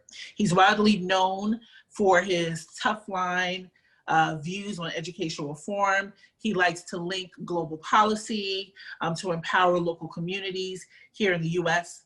And, you know, he is actually I believe the organizer, the sole organizer, that's how I was introduced to him, for One Voice Africa. So One Voice Africa is this wonderful collective of African nonprofit organizations here who plan events during CBC, week, policy events that are going to have us having a discussion outside of the Africa Grain Trust that we know that the Congressional Black Caucus hosts every year. And so through his platform, he's been able to open up a broader discussion around faith, around civics, in education, as well as U.S. AfricaTrade, to allow other organizations to be at the table, having those conversations amongst each other, but also with the larger U.S. community. And so lastly, I'll just say this, that Mr. Akinyemi is the president and CEO of the Global African Business Association, GABA. He has a BS in African American Studies, and he attended Eastern Michigan University. He's based out of, I believe, Detroit, Michigan, or the state of Michigan, and is an active participant in African civics here in the diaspora. And so, Akinyemi, the floor is yours. Thank you, Stephanie, and I just want to say greetings to everyone on this panel. It is true that I am the president and CEO of the Global African Business Association. We started in 2014, right in Inkster, Michigan. Now, before I get into just a little bit about my background, actually, just a point of correction. I mean, I appreciate the accolade, but One Voice actually started with NAPAC, which is the other organization I belong to, which I serve as their national political director. It started, the Nigerian American Public Affairs Committee was originally the ones that originated the One Voice platform. And my team, GABA, and of course, eventually the Ghana Diaspora Pact kind of joined in with NAPAC, and this is what we've been doing. It's the first year we've done it online because of COVID. But I just wanted to point out a little correction, just in case anybody else is looking at this on this live Zoom. I gave you all the credit. You started. That's okay though, but that's all right though. I mean, I'm the face of this right now. No, listen, GABA started in 2014. Myself and Reriana Make, who is my co-pilot, my executive vice president, we started GABA as a business support, business education network. We started it right here in Inkster, Michigan. Inkster, Michigan is 6 square miles, 25,000 residents. It's about 10 miles west of Detroit. It is the largest African-American community outside of Detroit in Western Wayne County, Michigan, 5 minutes from the airport. And the reason why we chose Inkster was because what we realized about a lot of business associations and Chamber of Commerces is that most of the time, those entities are not linked to a particular municipality for economic development. And so what we wanted to do is test that theory. And we started testing that theory by getting appointed to the various boards and commissions in the city of Inkster. I actually was the president for 4 years of the Inkster Downtown Development Authority and the Inkster Economic Development Corporation. And I was elected to the Inkster Library Board. Now, there's only been 4 Nigerians ever elected anywhere in the state of Michigan. I just happen to be the 4th.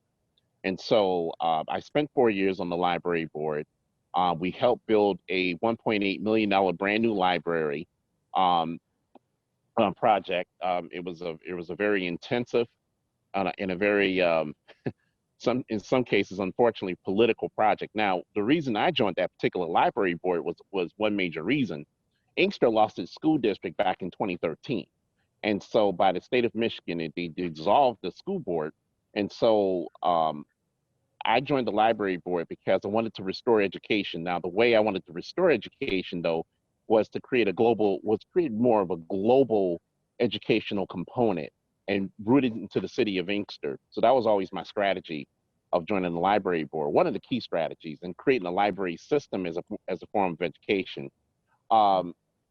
And we've been rocking and rolling here in the state of Michigan ever since. We do have hubs in Nebraska, Georgia, New York, the DMV, of course, and then we have our ambassadors in Nigeria. She was on here earlier. I think she left. Nigeria, Cameroon, and Mozambique. And so what we do is we try to do B2B. We link the wealth between local municipalities, which is my strong focus on cities, and the continent of Africa. And the reason you hear me talk more about this in the dialogue about cities, because we have to use that as a form of incubation to create an impact with our diaspora in general. And that's what we try to stress a lot in GABA. Have deep relationships with both Democrat and Republicans. We have a love-hate relationship with one another, but we still all love each other at the end of the day, especially as it pertains to U.S.-Africa policy, U.S.-Africa immigration, and issues like that. And so I could be long-winded about what we do in GABA. We are a success story. We've been around the last 6 years. We help people set up their businesses, business funding, financial literacy, financial empowerment. That's what we do in education. And then we just talk to our local leaders about why you play a role in this whole 21st century global movement within the African diaspora. We help them to understand the importance that they play a role in so that their cities and their local communities can become successful as well within the framework of the 21st century.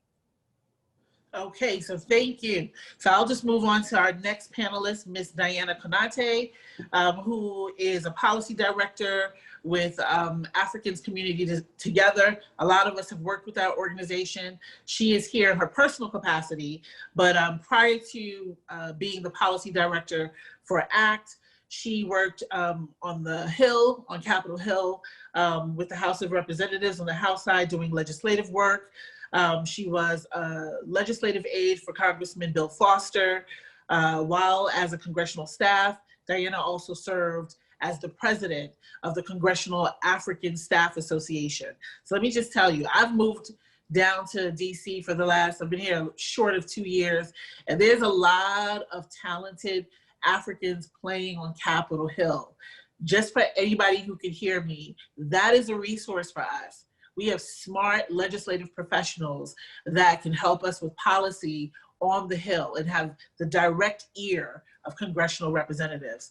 So I just wanted to point that out. She has a JD from Michigan State University College of Law. She has a bachelor's in political science from Old Dominion University.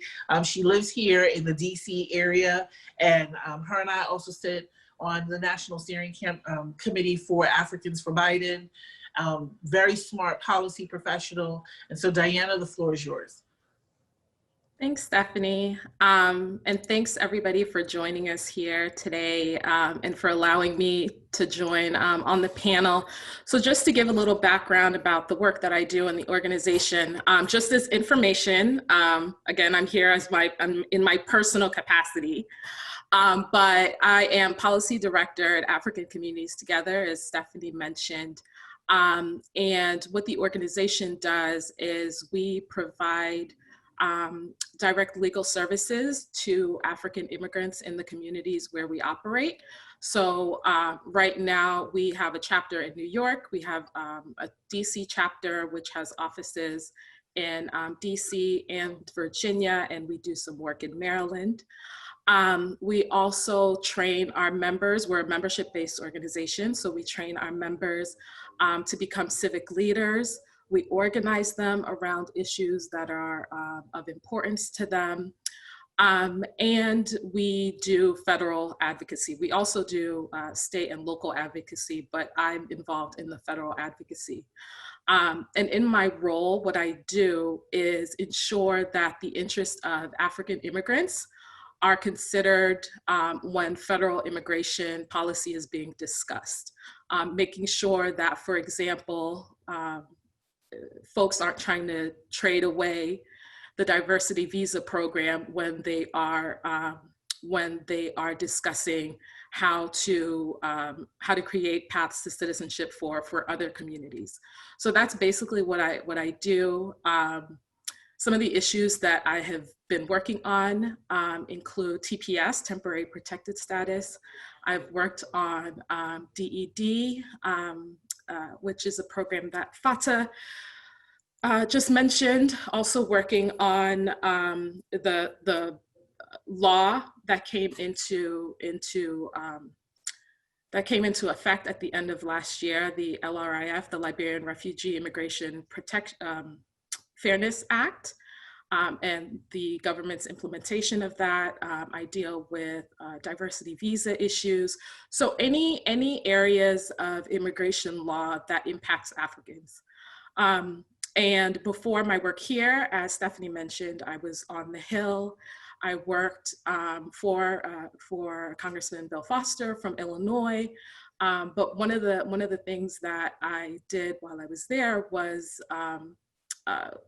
as the staffer was with the Congressional African Staff Association.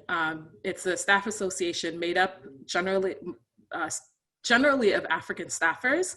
I think in the beginning, it was more so geared towards African staffers and creating a space for African staffers on the Hill to come together to fellowship and to be really involved in discussions around US-Africa policy. As the years went on, it was opened up to more staffers. So not just African staffers, but staffers on the Hill that had a real interest in US-Africa policy. So what we did with the organization was try to make sure that Africa wasn't an issue that was on the back burner, as we know that it tends to be a lot of the time. So what we tried to do was bring organizations, onto the Hill to provide briefings on various topics that were timely. So that's something that I did while I was on the Hill. We really had a lot of success. We brought a lot of folks onto the Hill, people who might not have had an opportunity otherwise to come to the Hill and basically talk to lawmakers, talk to staffers about what the issues were,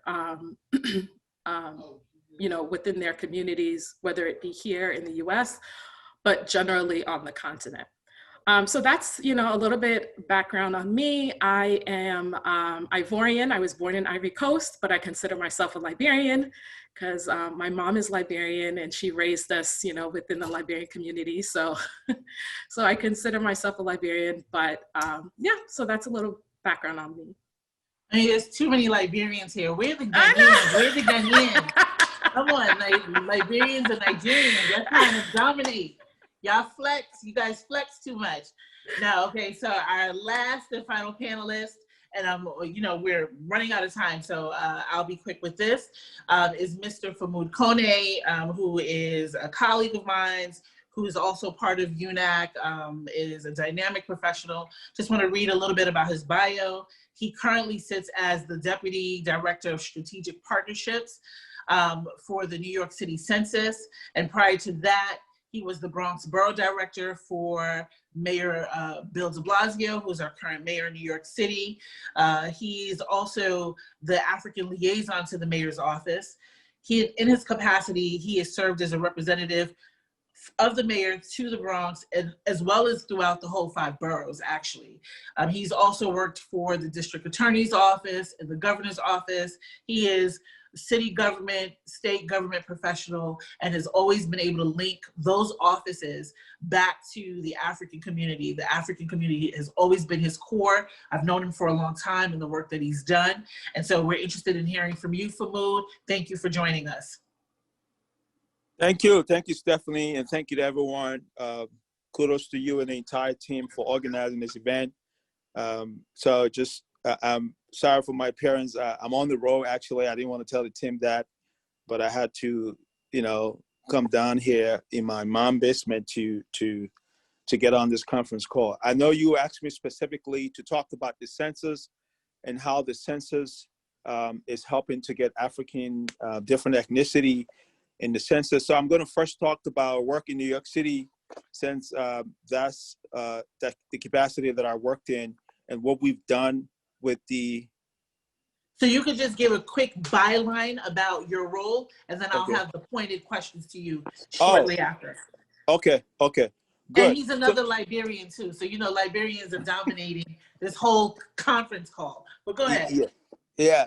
So my role, you mean my role at the census or just my, okay. Your role at the census and what you're doing. Right, so personally, I took on the role at the New York City Census. So just so you know, historically, the city has never had a census office before. This is the first time. As all of you know, census is a federal effort, is a federal effort. It's not a city or state effort. But the reason why Mayor Bill de Blasio created this city effort around census, because 10 years ago, our self-response rate was 62%. And because of that, we lost funding, billions of dollars, and we also lost a congressional seat. So fast forward 10 years, the mayor said, well, this is not going to happen on my watch. I'm not going to lose funding, and I'm not going to lose a congressional seat. And I'm going to create an office, because he believed the reason why, we didn't respond well to the census is because there was not sufficient awareness. And I can speak to that, because 2010, I was in New York. I didn't hear anything about the census. So the mayor went ahead and created NYC Census 2020, and our office is led by Julie Manny, who is also the commissioner of the Mayor's Office of Entertainment, and we have an incredible diverse team of folks. So my role as Deputy Director for Strategic Partnership is to work with different organizations, private, public organizations, bring them into the work of the census, including community-based organizations, so that we can all work together as a team to get the city counted in the census accurately. Oh, thank you. Thank you so much. Okay, so then we'll just transition right now into the pointed questions. I know we're, close to our time. And so my first question actually is going to be for Akindele. Okay, Akindele, are you there? I am. Wonderful. Okay, so my first question to you is this, that the Senate Joint Committee states that foreign-born workers are key contributors to the U.S. economy, right? And so we are 17% Africans make up part of the foreign-born workers. We're 17% of the labor force. We're 1/4 of the population creating new businesses. We provide manpower. We are essential workers. We are on the front line of the healthcare system. We're on the front lines of the healthcare system, the hospitality, industry, food services. We essentially didn't, a lot of our African immigrants didn't get a chance to be quarantined, essentially, because they had to go to work, and faced with the challenge, if they didn't go to work, they didn't get a check. And so for those businesses, I wonder, through your experience, have those businesses been able to receive the federal funding and the municipal, any state funding at the level that other businesses have been able to receive? And so in terms of the PPP, the Payment Protection Program, as well as their ability to receive any funding to keep their businesses afloat, what is your take on that? Absolutely not. I mean, this administration is a complete disaster. I'm talking about the Trump administration, total disaster, a train wreck, an embarrassment. You have a lot of African immigrant businesses that didn't receive PPP. We know there were some language barriers there. We know there were some other issues there, some technical issues. For the most part, it's just like African American businesses didn't receive PPP. That's all by design. But in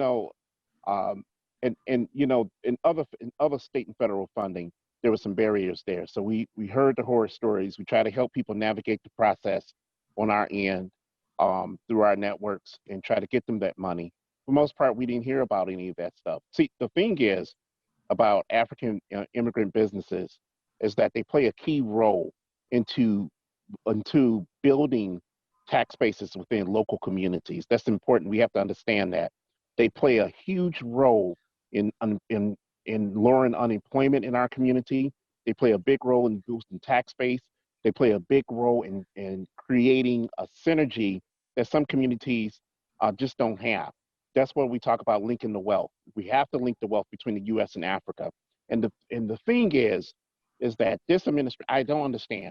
Just this week, this administration announced through DHS, I believe, they one more time want to go after international students in terms of that. Now, international students, and this time they're really focusing on Africa. This international students bring billions of dollars into universities every year. And from there, they graduate and they use OPT, CPT to work in the workforce, create their own businesses, or just create a system of sustainability within communities that just don't have that. And this is an administration right now that's going after international students. Now, back in July, they wanted to try an okey doke with that. They got sued and they backed off. Now here they come again with another okey doke. I mean, it's just ridiculous. And so the thing is, when we're looking at African businesses, African immigrant businesses from a federal level, we got to give them the support they need. We know organizations, I believe the African Development Center in Minneapolis, they're set up as a CDFI, Community Development Financial Institution, to help with loans and things of that nature. We have to start being more engaged, my team included, to be more engaged in that kind of process to give the support that they need for these African-based businesses. That's very important. The other thing I want to point out real fast, I know we're short on time, is this EB-5 system. The EB-5 is a very important investor visa. The EB-5 is critically important when you're talking about foreign direct investment from the continent into local urban communities here in the United States. That's important because what we're trying to do here is use cities as an incubator to create empowerment within our community. And the EB-5 investor visa program is a big step with that to move that process forward. I want to point that out That's something that this particular administration hates. That's why they're pushing opportunity zones. Opportunity zones are good if you have the money, but it doesn't lead to permanent residency like the EB-5 investor visa programs. I wanted to point those things out and point out the contrast between what a Biden-Harris administration should be working towards in terms of economic empowerment for African immigrants, but that also comes from our congressmen and our congresswomen, as well as our senators, to be the liaisons for us to vouch in front of a Biden-Harris administration. And Stephanie, you don't have to breathe, you don't have to take a deep sigh too much, because we'll make sure that Biden and Harris get across the finish line in November, as long as we get out there and vote. So we have to do our due diligence as a people. But once they get in there, we have these conversations with them in terms of our congressional reps understanding our issues and not looking at Africa as a social justice, a cultural or security issue, but also an economic issue that can benefit their own constituency and their own communities. I think we can move forward from there. So what they're saying is that certain businesses will not be able to come back after post-COVID because they just can't afford to, some of the mom pop shops. What is it going to take in terms of like loans, or where could we find the loans to be able to help African businesses that may be on the brink of closing for good because they just can't stay open given this time? I think one of the things we need to take a look at is, let's look at what's in our community already.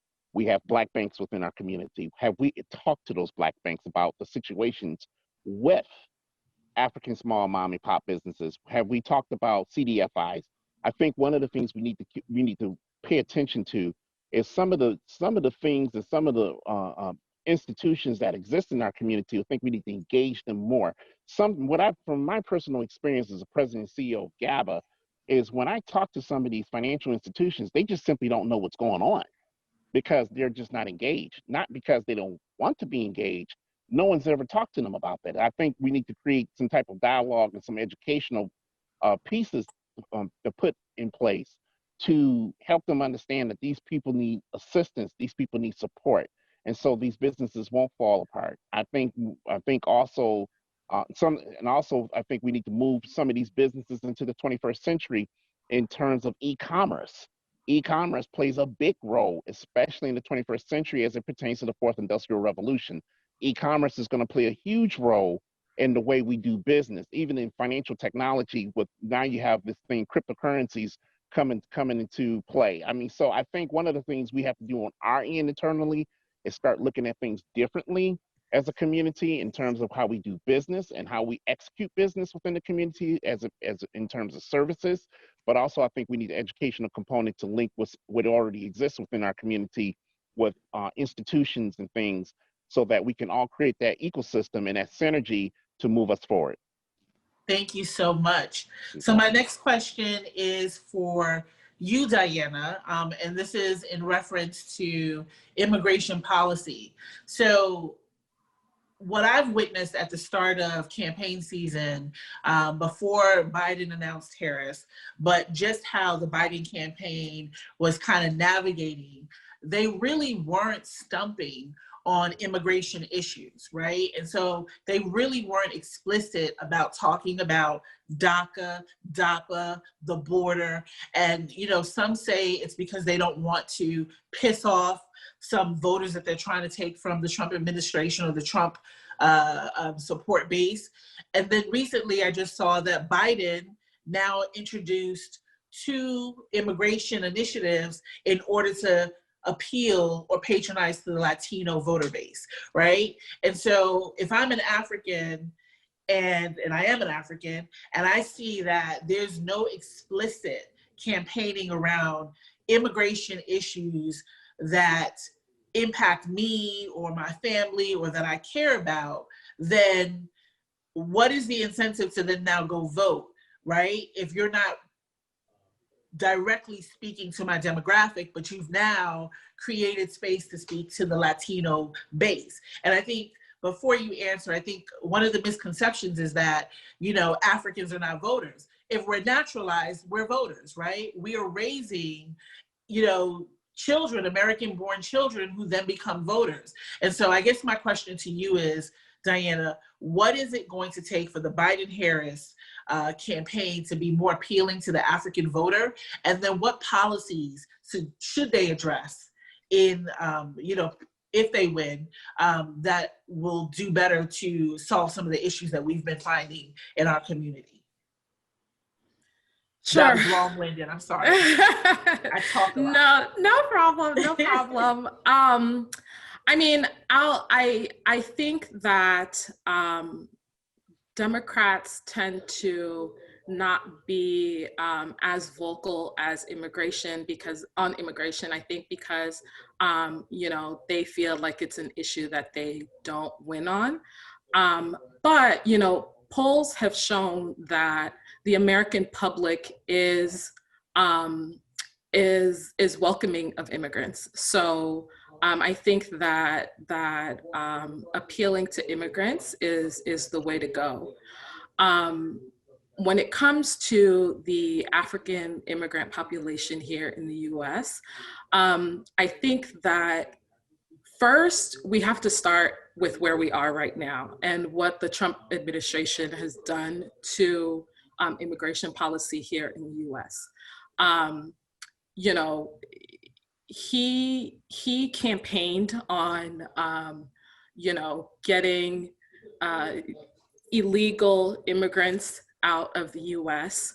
But what he has really been doing and what he's really tried to do is totally change our legal immigration system and really lessen the number of immigrants who are coming into this country. And it's really had a negative impact on African immigrants. African immigrants tend to come into the US as refugees and asylees. So 30% of Africans who are coming into the US are doing so as refugees and asylum seekers. The current administration has taken refugee admissions from close to 100,000 under Obama to 18,000 last year. And this is in the middle of a refugee crisis globally. The administration is making it harder and harder for people to qualify for asylum. And this impacts how people's status here in the US. With diversity visa, as we all know, he's been, spreading lies about what the program is. He's been trying to do away with the program. Last year, they were successful in implementing a rule that had a detrimental impact on the Africans, the ability of Africans to apply for the diversity visa. And diversity visa is a program that's very important to the African community because 30% of the 55,000 visas that are available through the diversity visa, 30% of those go to Africans. So a lot of Africans are here in the US because of the diversity visa program. So he put in place a rule last year that, severely cut down on the number of Africans who were able to apply. So in 2017, 11 million Africans applied. 2018, 10 million Africans applied.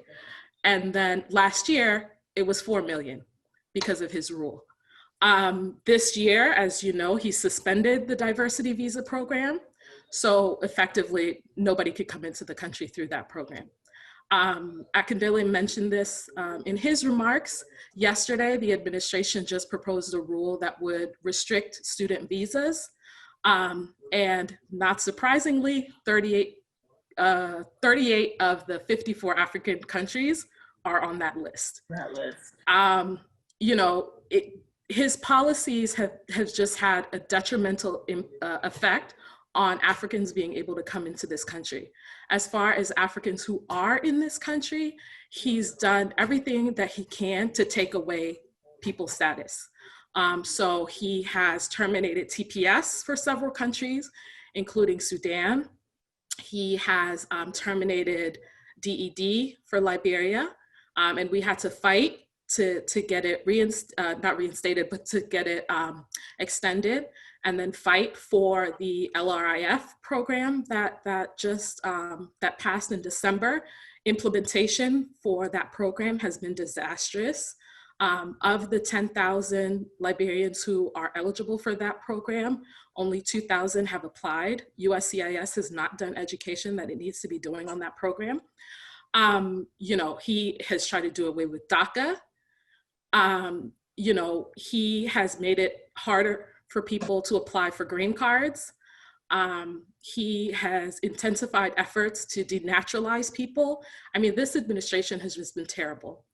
So I was just gonna say, so what you're saying is dovetailing into just a quick point, and if you could quickly answer this.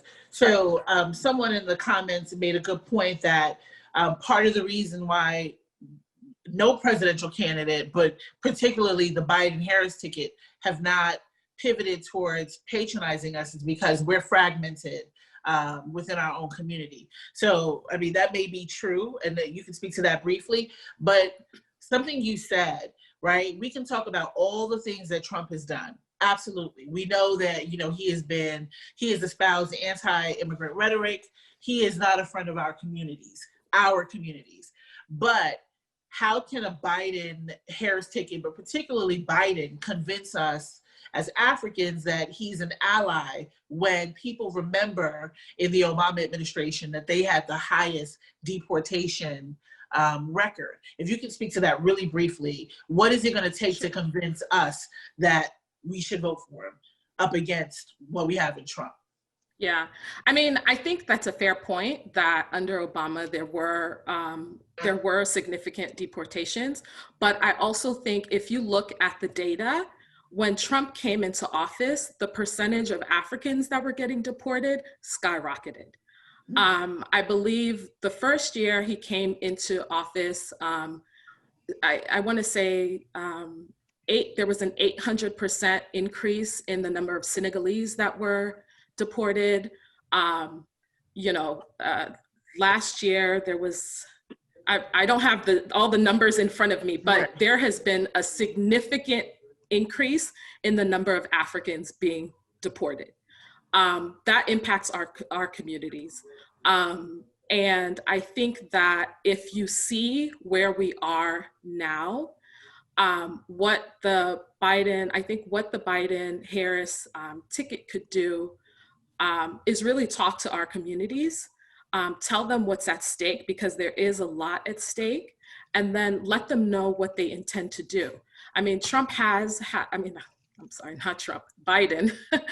Biden has committed to reversing Trump's immigration policies, like you know, reversing public charge, which is going to be making it, you know, harder for folks to get their green cards. You know, he's committed to reuniting families. Trump recently put in a ban that prevents some US citizens and green card holders, prevents them from bringing some of their families into the country. He is committed to doing away with the Muslim ban and the African ban. I think that he needs to let our communities know that these are the things that he's going to be doing for the community. But, you know, immigration isn't the only issue that we care about. So, you know, a lot of our folks are on the front lines working as essential workers during the pandemic. You know, Biden has a plan for ensuring that we get through this pandemic. As the vice president during Obama's term, I think we actually saw what that administration was able to do coming out of the Great Recession and bringing the country back. So we have evidence of what Biden can do. Okay. But I think that what we really need is for his administration, or for Biden to be talking to our communities so that we actually know what his plans are, because he does have plans, and the issue might be that folks don't feel like they're hearing from him.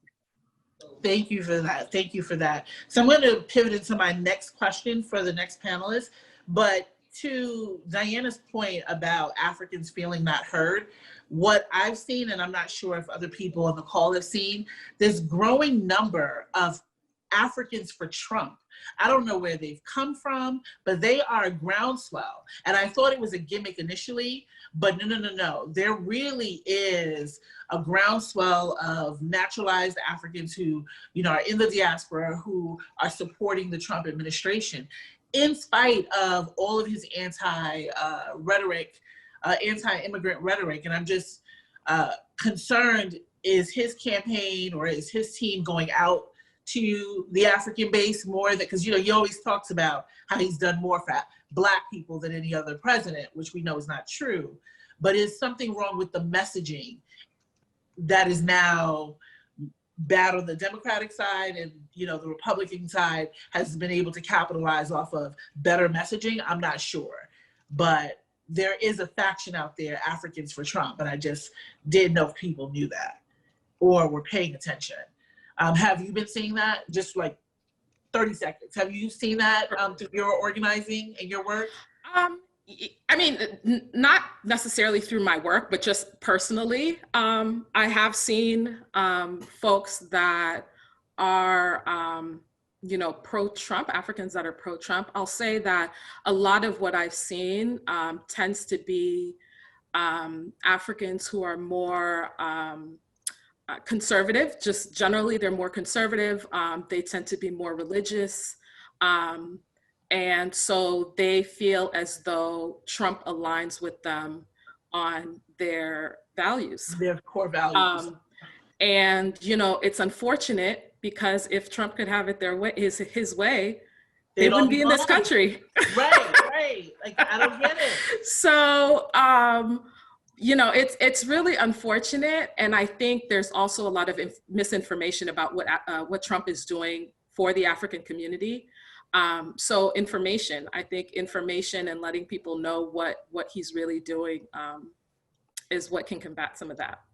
Thank you for your remarks. So my next question is going to be for Fata.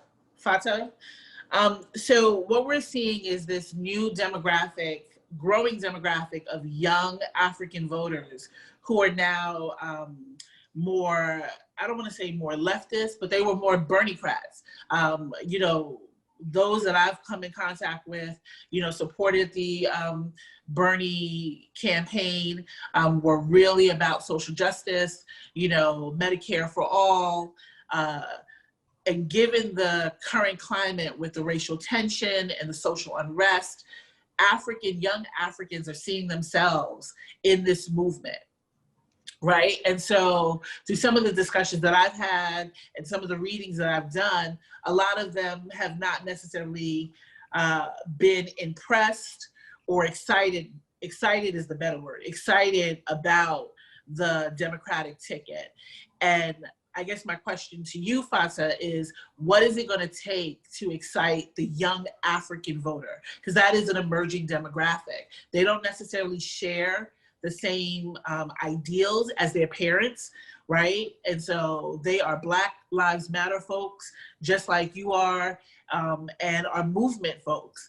And, you know, what will it take to get them on board with this new Democratic ticket? I'll preface before I get into my argument, I guess, for why or how the administration, the Biden-Harris campaign can really touch young African voters. But I want to preface by saying, just in general, what the misunderstanding people have is like what a president should be. You know, in general, we should talk about what a president should be, which is in the middle. You do not want a president too far left and too far right. I feel like most of the argument has been shaped on, okay, you know, the Biden administration isn't really tackling so far left to be able to pull all of the leftists in, or he's too moderate. And it's like, a president should be moderate, because a president should encompass all Americans, regardless if they're Democrat or Republican, Independent, Green Party, whatever they should be. That's what I see a leader should be. And that's the leader I think that we should aspire to have for our country. I'm sorry, I don't mean to interrupt, Fata. We do have a guest that's been trying to get on for a few moments now. We have the Honorable Michael Blake with us, and I just wanted to give some brief remarks. Mr. Blake, the floor is yours. Hello, hello. Made it on. Hi, Steph. What up? What's up? To all my people, United African Coalition, thank you for everything you do. To Bukola and everyone, I can't thank you enough for your incredible leadership. To Brother Adams, I listened to your presentation earlier about BCC and all that you're doing there, and just know that it means a lot in that manner. For those that I'm connecting with, Michael Blake, Assembly member here in the South Bronx, Vice Chair, Democratic National Committee. Sorry for the sound in the background. We're actually giving away food. You can see, giving out food to the community right now. And look, everybody, we have to win this election. You know, we talk about trade, we talk about healthcare, we talk about opportunities, we talk about immigration, entrepreneurship, education. It's all intertwined. And in large part, I'm doing everything I possibly can for the next 38 days to ensure victory. When we talk about the work that we did in the Obama administration, Obama-Biden administration, I should say, from AGOA to entrepreneurship, all these things are at stake right now. And when we think about the opportunity that's in front of us of having a Black woman as vice president and having a president that has stood by our president, and thinking about the broader dynamic, we need this to happen. So very concretely, here's some things we can focus on. Number one, we are asking people to help with our late help efforts.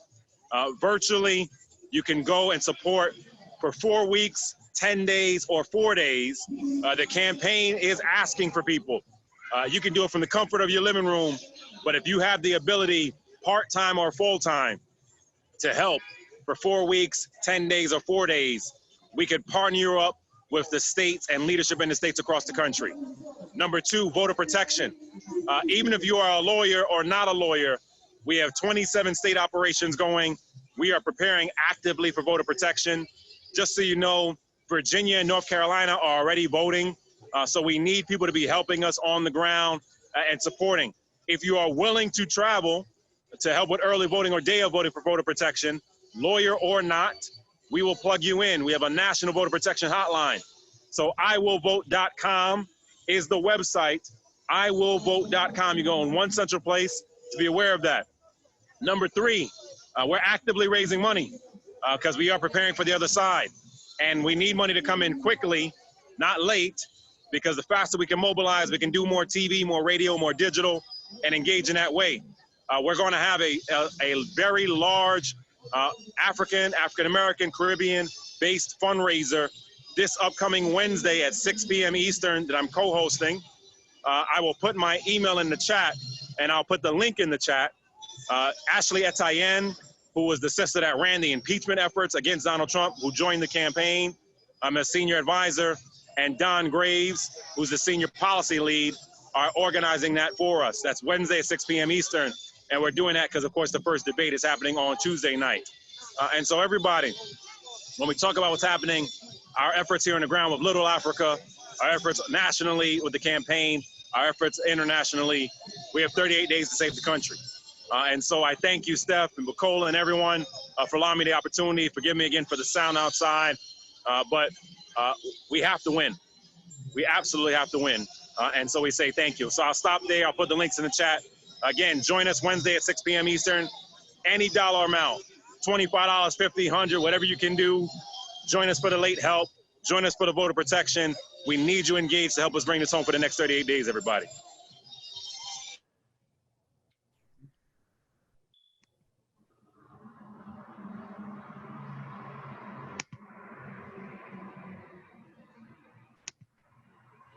You're muted, Stephanie. I can't hear you. Sorry for the interruption for your remarks, but you know, anything happens, especially, you know, with politicians who are on the go. So thank you for your patience. Thank you to everybody else on the call for their patience. And so if you want to continue, Fatah, if you need me to repeat the question, I will, but if not, you can go ahead. Yeah, sorry, Stephanie, can I just say something quickly? I'm so sorry, Fatah. So we're also going to go back to the Q&A for the first panel. So please bear that in mind as you continue. Thank you. Okay. Okay. Do you want me to go? Yes, absolutely. The floor is yours. Okay. I'll just go into my remarks. So basically, although Blackness is not a monolith, it's a shared experience.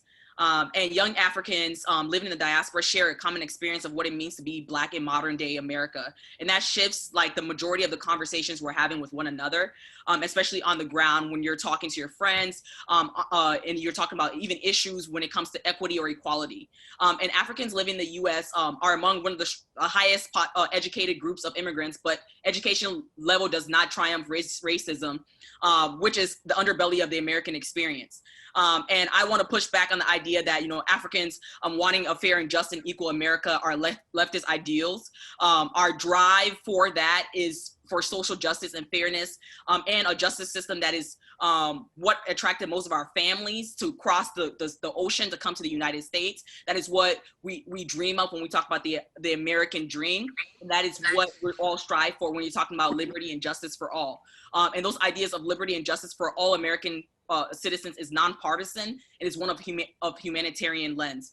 And in terms of like Black Lives Matter and the movement of young Africans, or the involvement of young Africans in the movement, is a reality that we face every day. You know, from microaggressions in the workplace to being followed around in stores, interactions with the police. If I always say this, like if the KKK was coming to hang all Black people today, they will not separate Africans from African Americans, Caribbeans. They will. It's Black, and Black is just being categorized in that category. And not only are we in solidarity, but we experience these same things that is crucial for us to be involved, like Michael Blake said. And we have to acknowledge the fact that Africans profit from the sacrifices of African Americans who have made ways in terms of like the civil rights movement, in terms of the Immigration Act. And so it's important that we are in this fight and we're invested in this fight. Also, we must acknowledge the idea that African immigrants being deemed as like the model Black and the issues that have caused a division in the Black community. But at the end of the day, Black is Black. And we must be at the forefront when it comes to issues that affect our community. In terms of not necessarily free, but affordable healthcare for all. Most young Africans have their parents who are essential workers, or they are essential workers. We talked about that earlier. During COVID, we addressed that with the earlier panelists. We've seen the lack of care for the system, from the system for our communities. And our communities have been highly affected by COVID.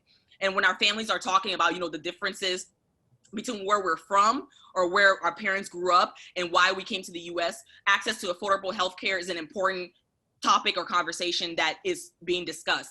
And so it's really important that we center our conversations around issues and our values of why it's important, ideals, and what really leans Africans left or wanting to be Democrats, especially young Africans. These are issues that affect us every day. Diana already talked about immigration policy, but also small business policies, right? We have a majority of our community, you already gave the numbers, I'm not gonna go into that are affected by COVID due to the pandemic. We've seen a lot of businesses shut down. We've seen a lot of businesses that didn't have PPP, a lot of businesses that didn't have funding. And so it's very important that we have conversations about access to funding, such as grants, and also the conversation that minorities are not really being brought up into the business conversation. And Africans really need to be centered in that conversation to be like, okay, we have economic power. Well, how are we really exercising this to be political power? That transition is very crucial for us in our community to say that we want a place at the table or want a seat at the table when we are talking about policy making or decision making. And the conversations such as, you know, pay equity or equal pay or job security are issues not only for our community, but it's a conversation that all Americans face in general. And these are issues that are the fabric of our society right now and what it means to be, to accomplish the American dream or work hard, but actually getting paid for what you deserve for what you work for. And so what I think to end, what I think the Democratic Party really needs to focus on is speaking to the core values of what it means to be American. And why so many of us as immigrants, especially African immigrants, came into this country in the first place. From the issues of, you know, we talk about immigration reform, newly naturalized citizens. It's very important that we center these conversations around things like Social Security, healthcare, social justice, and more. It was already pointed out earlier, but it's so important that we focus on our power and what it means to have power. I feel like a lot of times the African community, we sit back and like to have decisions made for us. But right now it's very important that we see ourselves reflected in the decisions being made on behalf of our community. when I worked for the 2016 election cycle for Obama for America, when I worked for 2016 for Hillary for America, there was not an African diaspora for Biden. There was no committee that was focused on, or African diaspora for Hillary or African diaspora for Biden. There was no really ethnic community that was focused on addressing issues or bringing us to the table to have people speak on behalf of our community. And right now we have that place. And it's so important that we really build that network and really support each other instead of addressing just like the fragmented issues that happen in our community. It's really important to focus on that. And to end, I think that the Biden-Harris campaign needs to really have a clear stance on these issues that affect us, especially in these last 38 days. Right now, what we see is very broad policy and addressing just immigration reform or issues in general. But what young Africans want or young people want is talk about specifics. If you actually want us to be excited, want us to come out in numbers to the polls, like Obama did, Obama had his policies on his website really early on. And so young people were really excited to see, okay, we're seeing ourselves reflected in these issues that affect our community on a daily basis. The campaign really needs to figure out a way to center that, especially when it comes to contacting young Africans or contacting young people, especially in these last crucial days. And like I said, talking about issues like police brutality or talking about issues like healthcare reform, those are issues that just not plague our community, that plagues a lot of communities in general.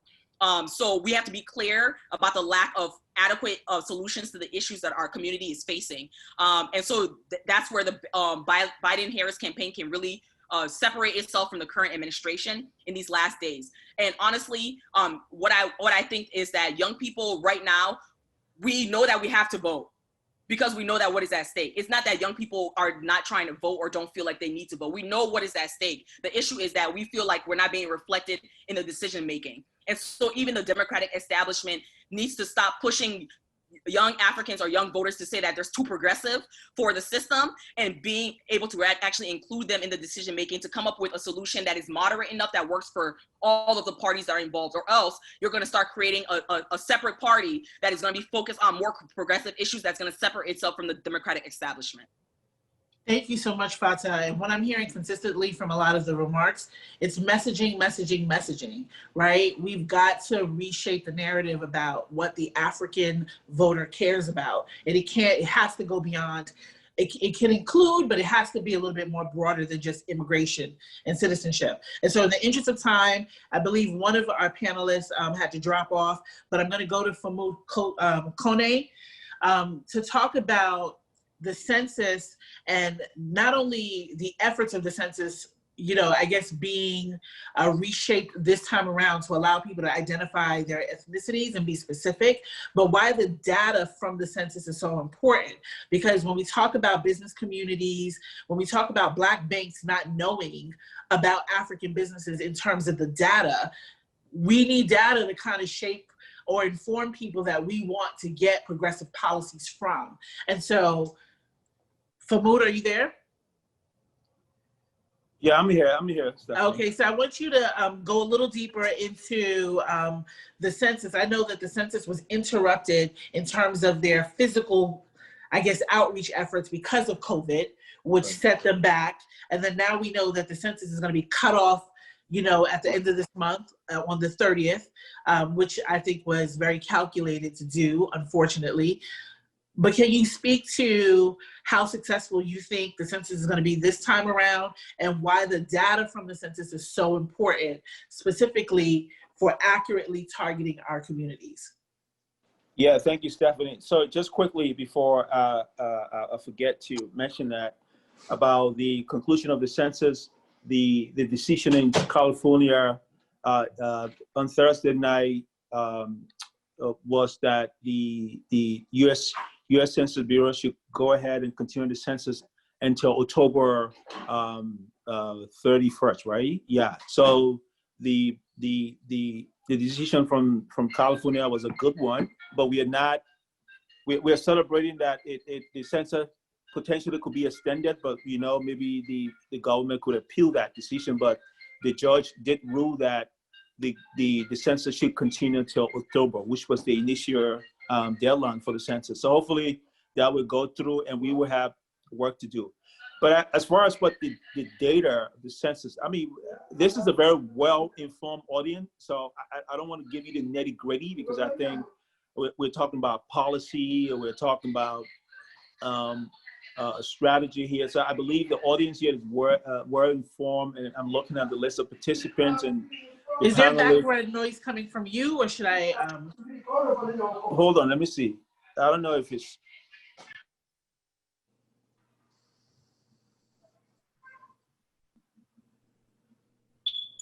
Okay. Is it okay? Is it okay now? Is It's it perfect. me? Yes, it's. You can go ahead. Oh, okay.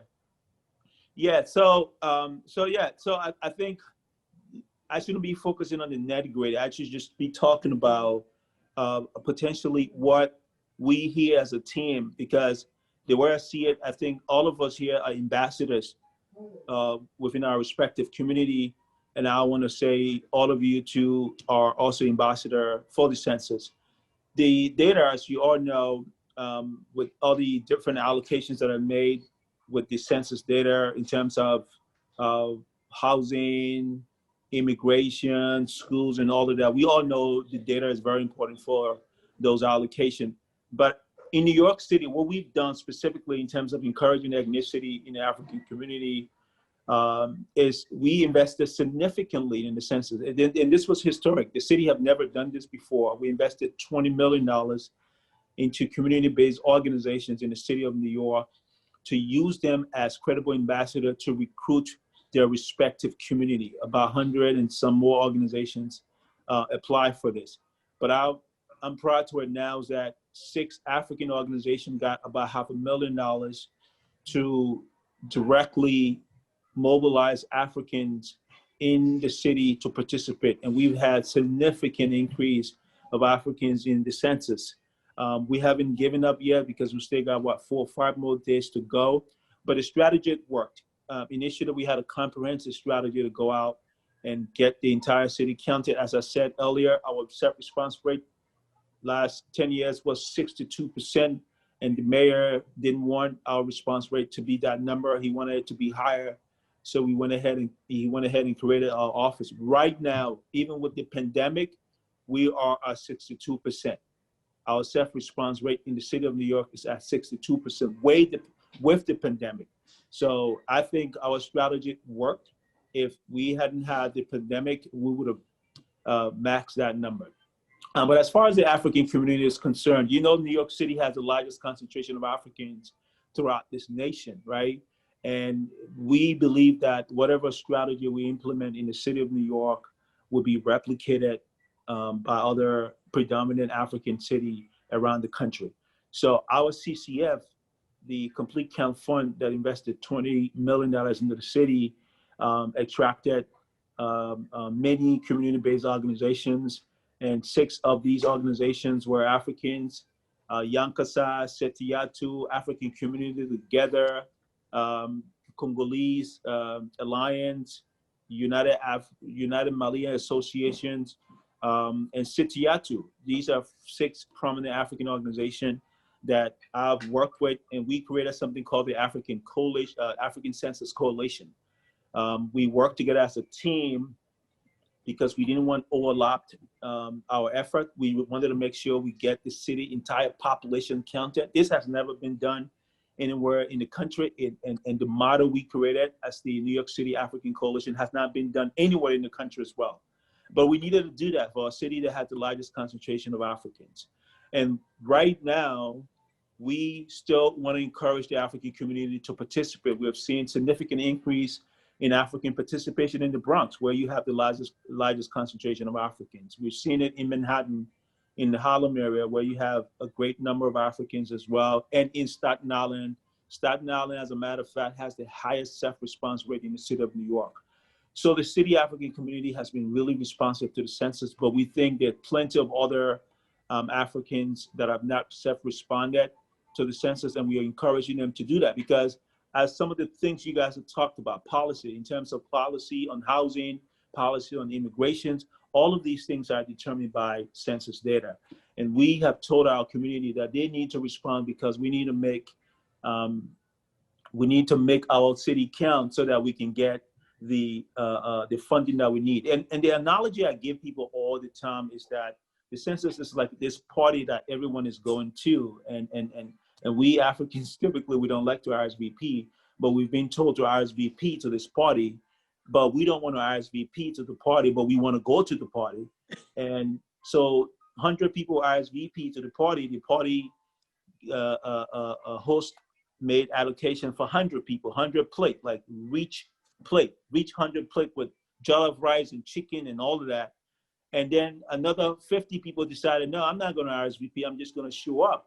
But what that does is that now the 100 people who RSVP that had a rich plate will have to cut up pieces of their plate just to accommodate you. 50 folks that didn't RSVP, which is not fair. So the way I say to other people in the community, folks like you guys, that it's not fair that other people are not RSVP into the census, because at the end of the day, our resources are going to get cut short. So it becomes our responsibility as a member of the community and leaders of the community to serve as ambassadors, to let people know and to dismiss all the myths around the census that we need to get, because that's one of the reason I was at City Hall.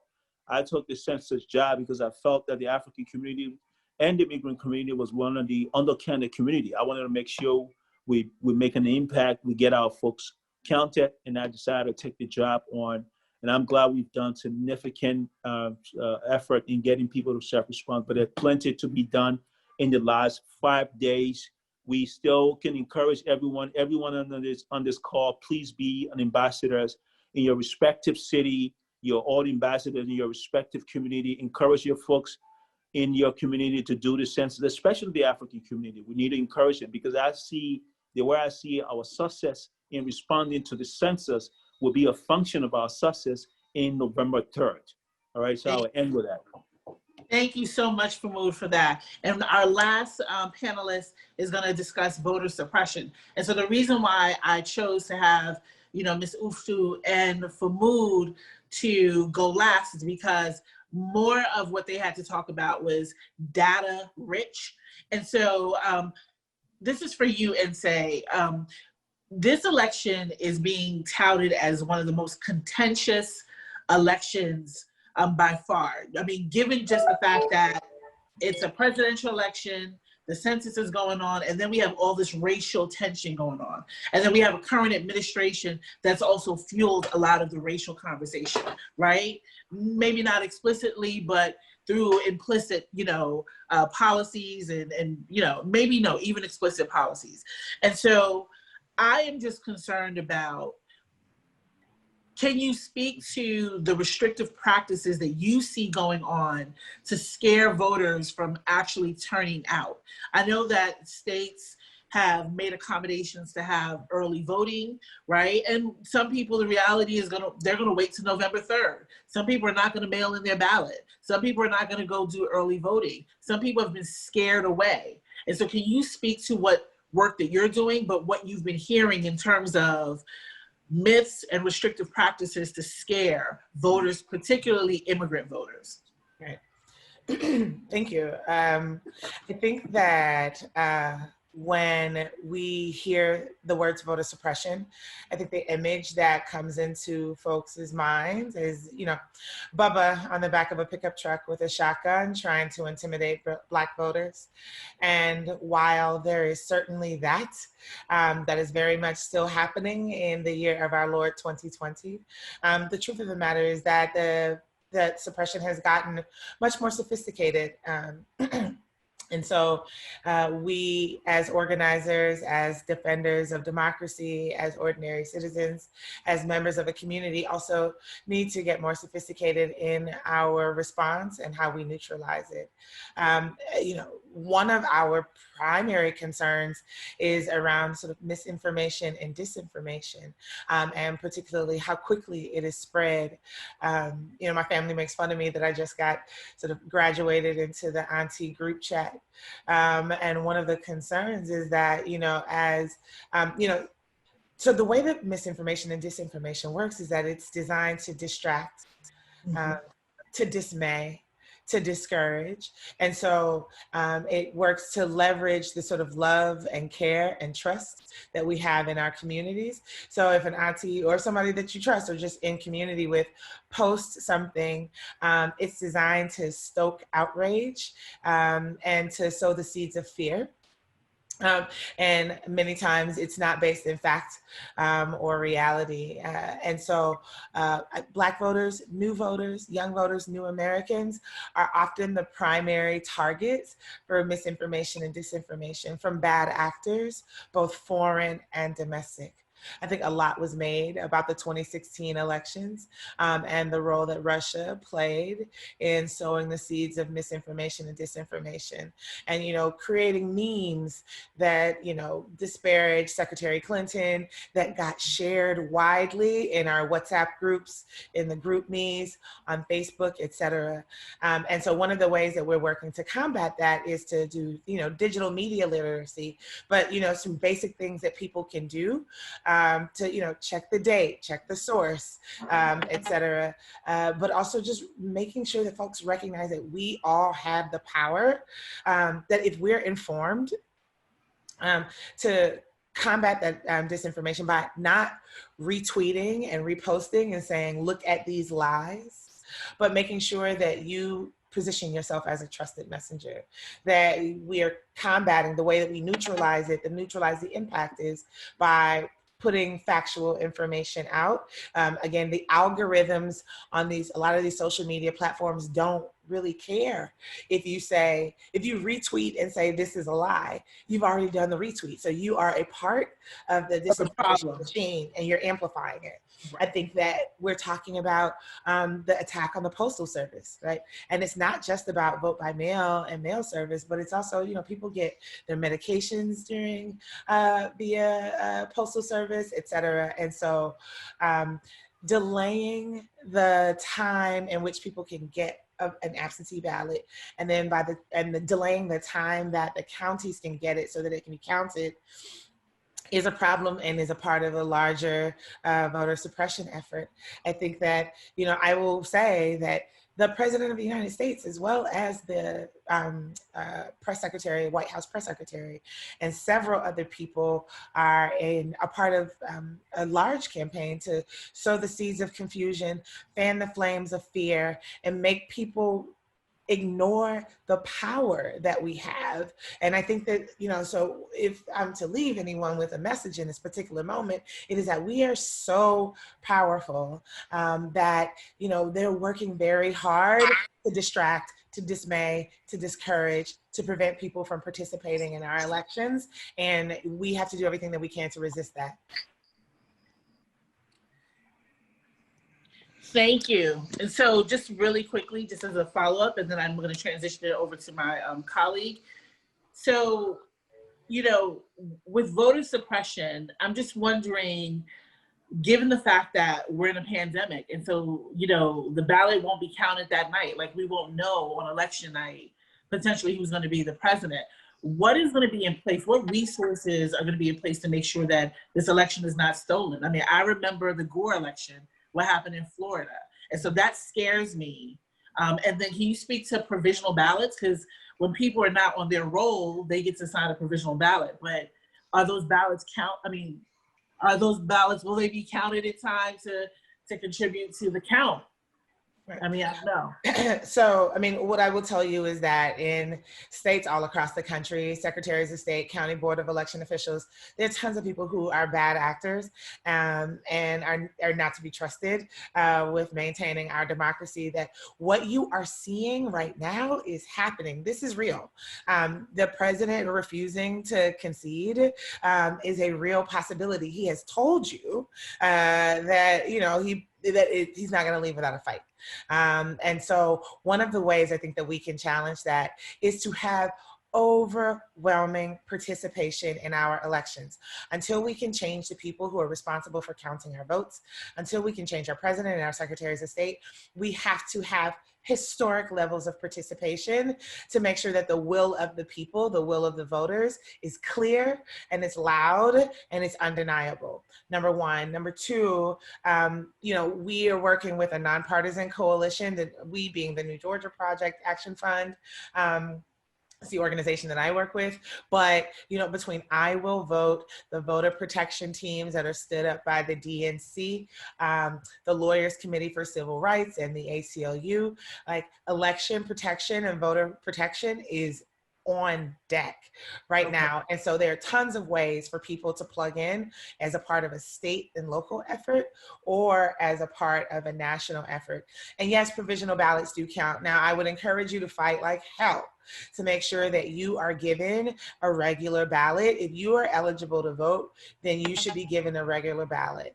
And getting a provisional ballot is better than nothing, but I would encourage you to not let them, because the challenge with provisional ballots is that in most jurisdictions, you file a provisional ballot and then you have to go back within the next 3 days to fix whatever was wrong that led them to giving you a provisional ballot. So if they're saying that you're not on the voter rolls, you have 3 days to prove that you are. Right? If they're saying that you're not a citizen, you have 3 days to prove that you are, right? And so, I know how hard it is to get people to go out to vote once. So getting people to go out 2 and 3 times is a task of epic proportions. Not saying that it can't be done, but if you have influence or you have the ear of fellow voters, then I would encourage you not to be moved, to plant your feet, to demand that you get a regular ballot if you think that you are eligible for a regular ballot.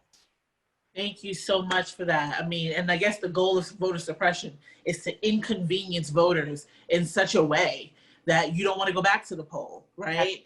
And, Obama talked about voting can't be a matter of convenience for us. We have to take the day off if necessary because it's the priority. So thank you so much for your time. I want to thank all of the panelists for the second panel, for all of your remarks on these issues. If there were any, takeaways that I had from the remarks, one is that messaging from the Biden-Harris campaign has to be shaped to include issues that are important to Africans. We've got to see ourselves reflected in the policies, period, beyond immigration and citizenship. Also, we have to be ambassadors in our communities around the census and talking about why it's important that resources that are, selected for us are for us. And so that means that everybody has to go out and fill out the census. The second thing is voter protection, ensuring that, that we don't retweet, bad messages. I'm guilty of that, right? I'm always, and all Africans stay on WhatsApp. So that's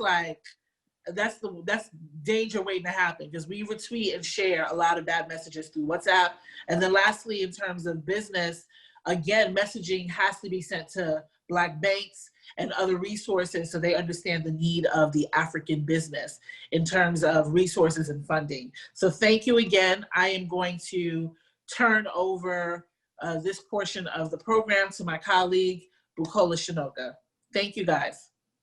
Thank you so much, Stephanie. Excellent. And kudos to the team, the panelists on domestic policy.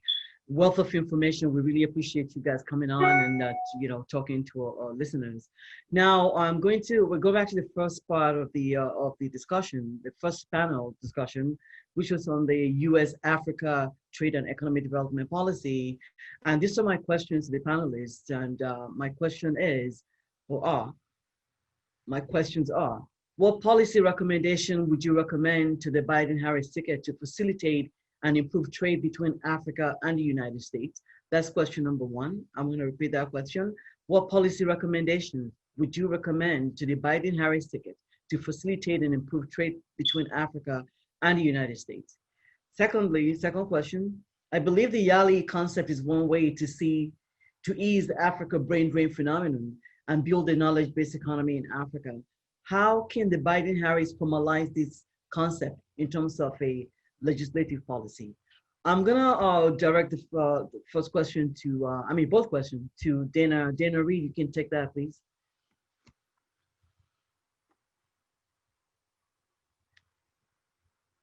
Yeah, you're on mute, I think.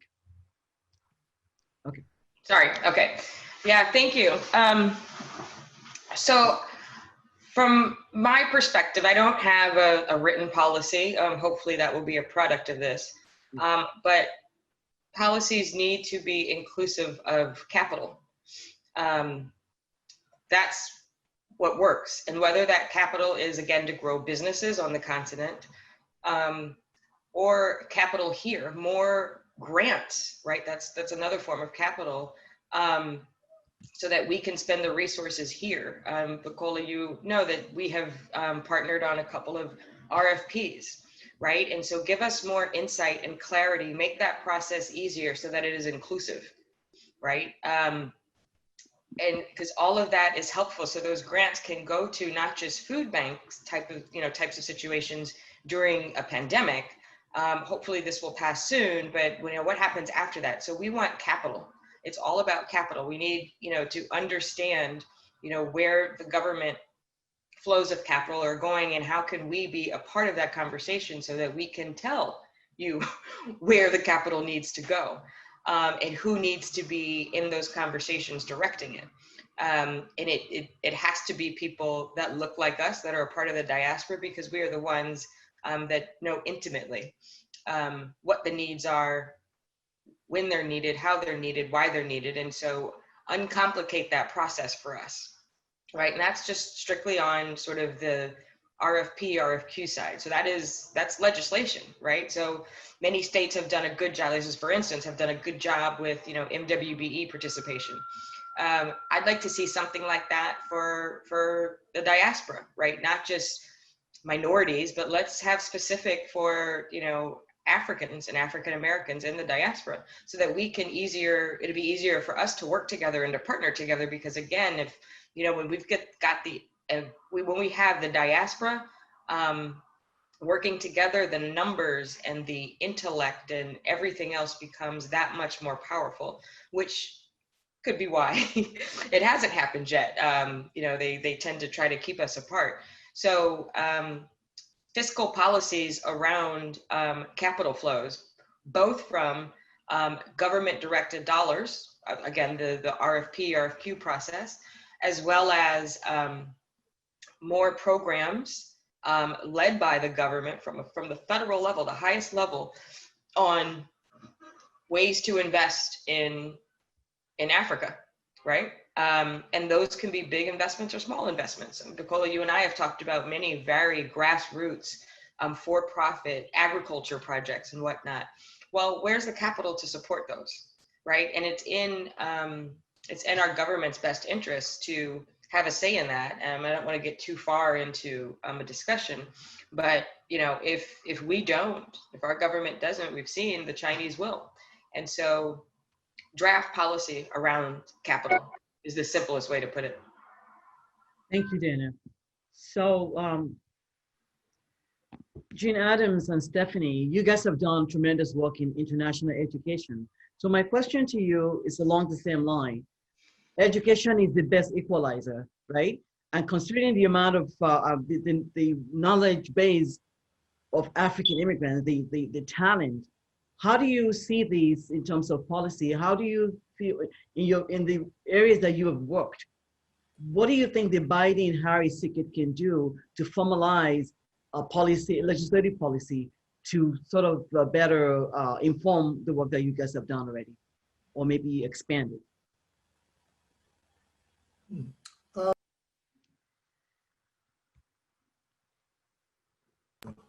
Well, I mean, I think in the area of education, I mean, there's always pathways. I mean, that's the beautiful thing about education, that it's very fluid. And I think that if I had the opportunity to invest in African education, I would start by investing in African education that's already in the United States.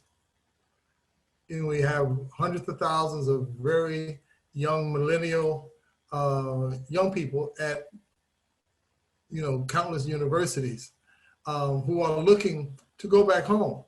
And I think that we could provide them with tremendous amount of training, workshops, information, assistance that will help prepare them for transitioning back into the African economic environment with new ideas and skills and perspectives on business development. I think, again, we have numerous young people here who would like to go home, but because of the current economic situation, they find that it's just more, personally advantageous to stay here. But what if we had some type of a reverse YALI program where we actually developed African minds here around African investment and African administration of industrial concepts, and we're able to send them back home with that information. I think that would be great. But in regards to the overall picture, we need, industrial assistance programs, around policy that provide resources, technology, and tremendous amount of coaching. I think I've met lots of African Americans, let alone other people, who are very much interested in going to Africa and using their particular skill sets. And if we were to design something like that, almost like a Peace Corps for economic development, that could be interesting. I'm a major advocate of micro investments. I think that, the big industrial plans are wonderful, but I think on the ground, operating an effective business does a tremendous amount for any community. And I think that within the African context, with the emerging middle class and people having funds for consumer use, I think that could work. I think within the university setting, again, we need to have more programs that deal with exchanges, specifically around industry and around economic development and around business, incubation, in which we can send people back and forth. Remember, there's just as much for us to learn as it is for the Africans to learn. We like to position ourselves as we're bringing something to other people. But oftentimes, if we were smarter, we would also take, and bring information from them here. And I think within the policy arena, again, a lot of African countries are really working hard to develop global industries and develop markets. And I think there needs to be a greater effort in dollars spent. Of course, we know that the aid programs are important, but someone once said that the aid programs are like taking money from poor people in America to give it to basically rich people in other places, because the money never trickles down to the people who need it. The money, those programs generally don't trickle down. So I think that we need to ask the governments, and specifically those people who are really in the industrial areas and really trying to make change, what do they need, as opposed to just coming up with our own policies of what we think we want to give them. We need to ask better questions. And that's it. Right. Stephanie, what would you add to that? Can't hear you. You're mute.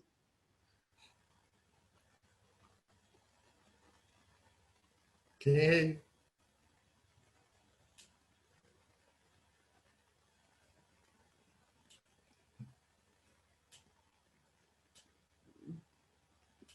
While I'm waiting for technology. Shelton, are you on?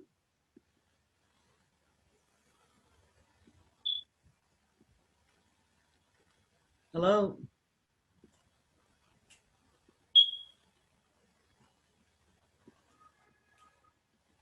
Okay. So Stephanie is trying to fix her, what is it called? No. Audio.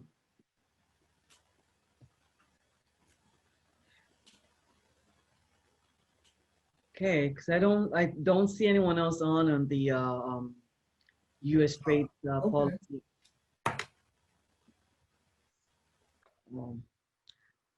All right, so I think, we are going to have to wrap up. Sorry, Stephanie, and also I couldn't get Shelton back on. All right, so thank you so much, guys, for joining us. So the whole idea here is to collate some of these recommendations that, the talking points have a lot of, is loaded with, ideas and recommendations on the domestic policy in terms of what Africans want to hear from the Biden-Harris ticket. We hear you loud and clear. So we'll go back to this tape. That's the work that we're going to do, and extract some of the recommendations that I feel were expressed in your presentation, and then maybe circle back with everyone. The idea is to see if we can develop a policy paper based on this Zoom.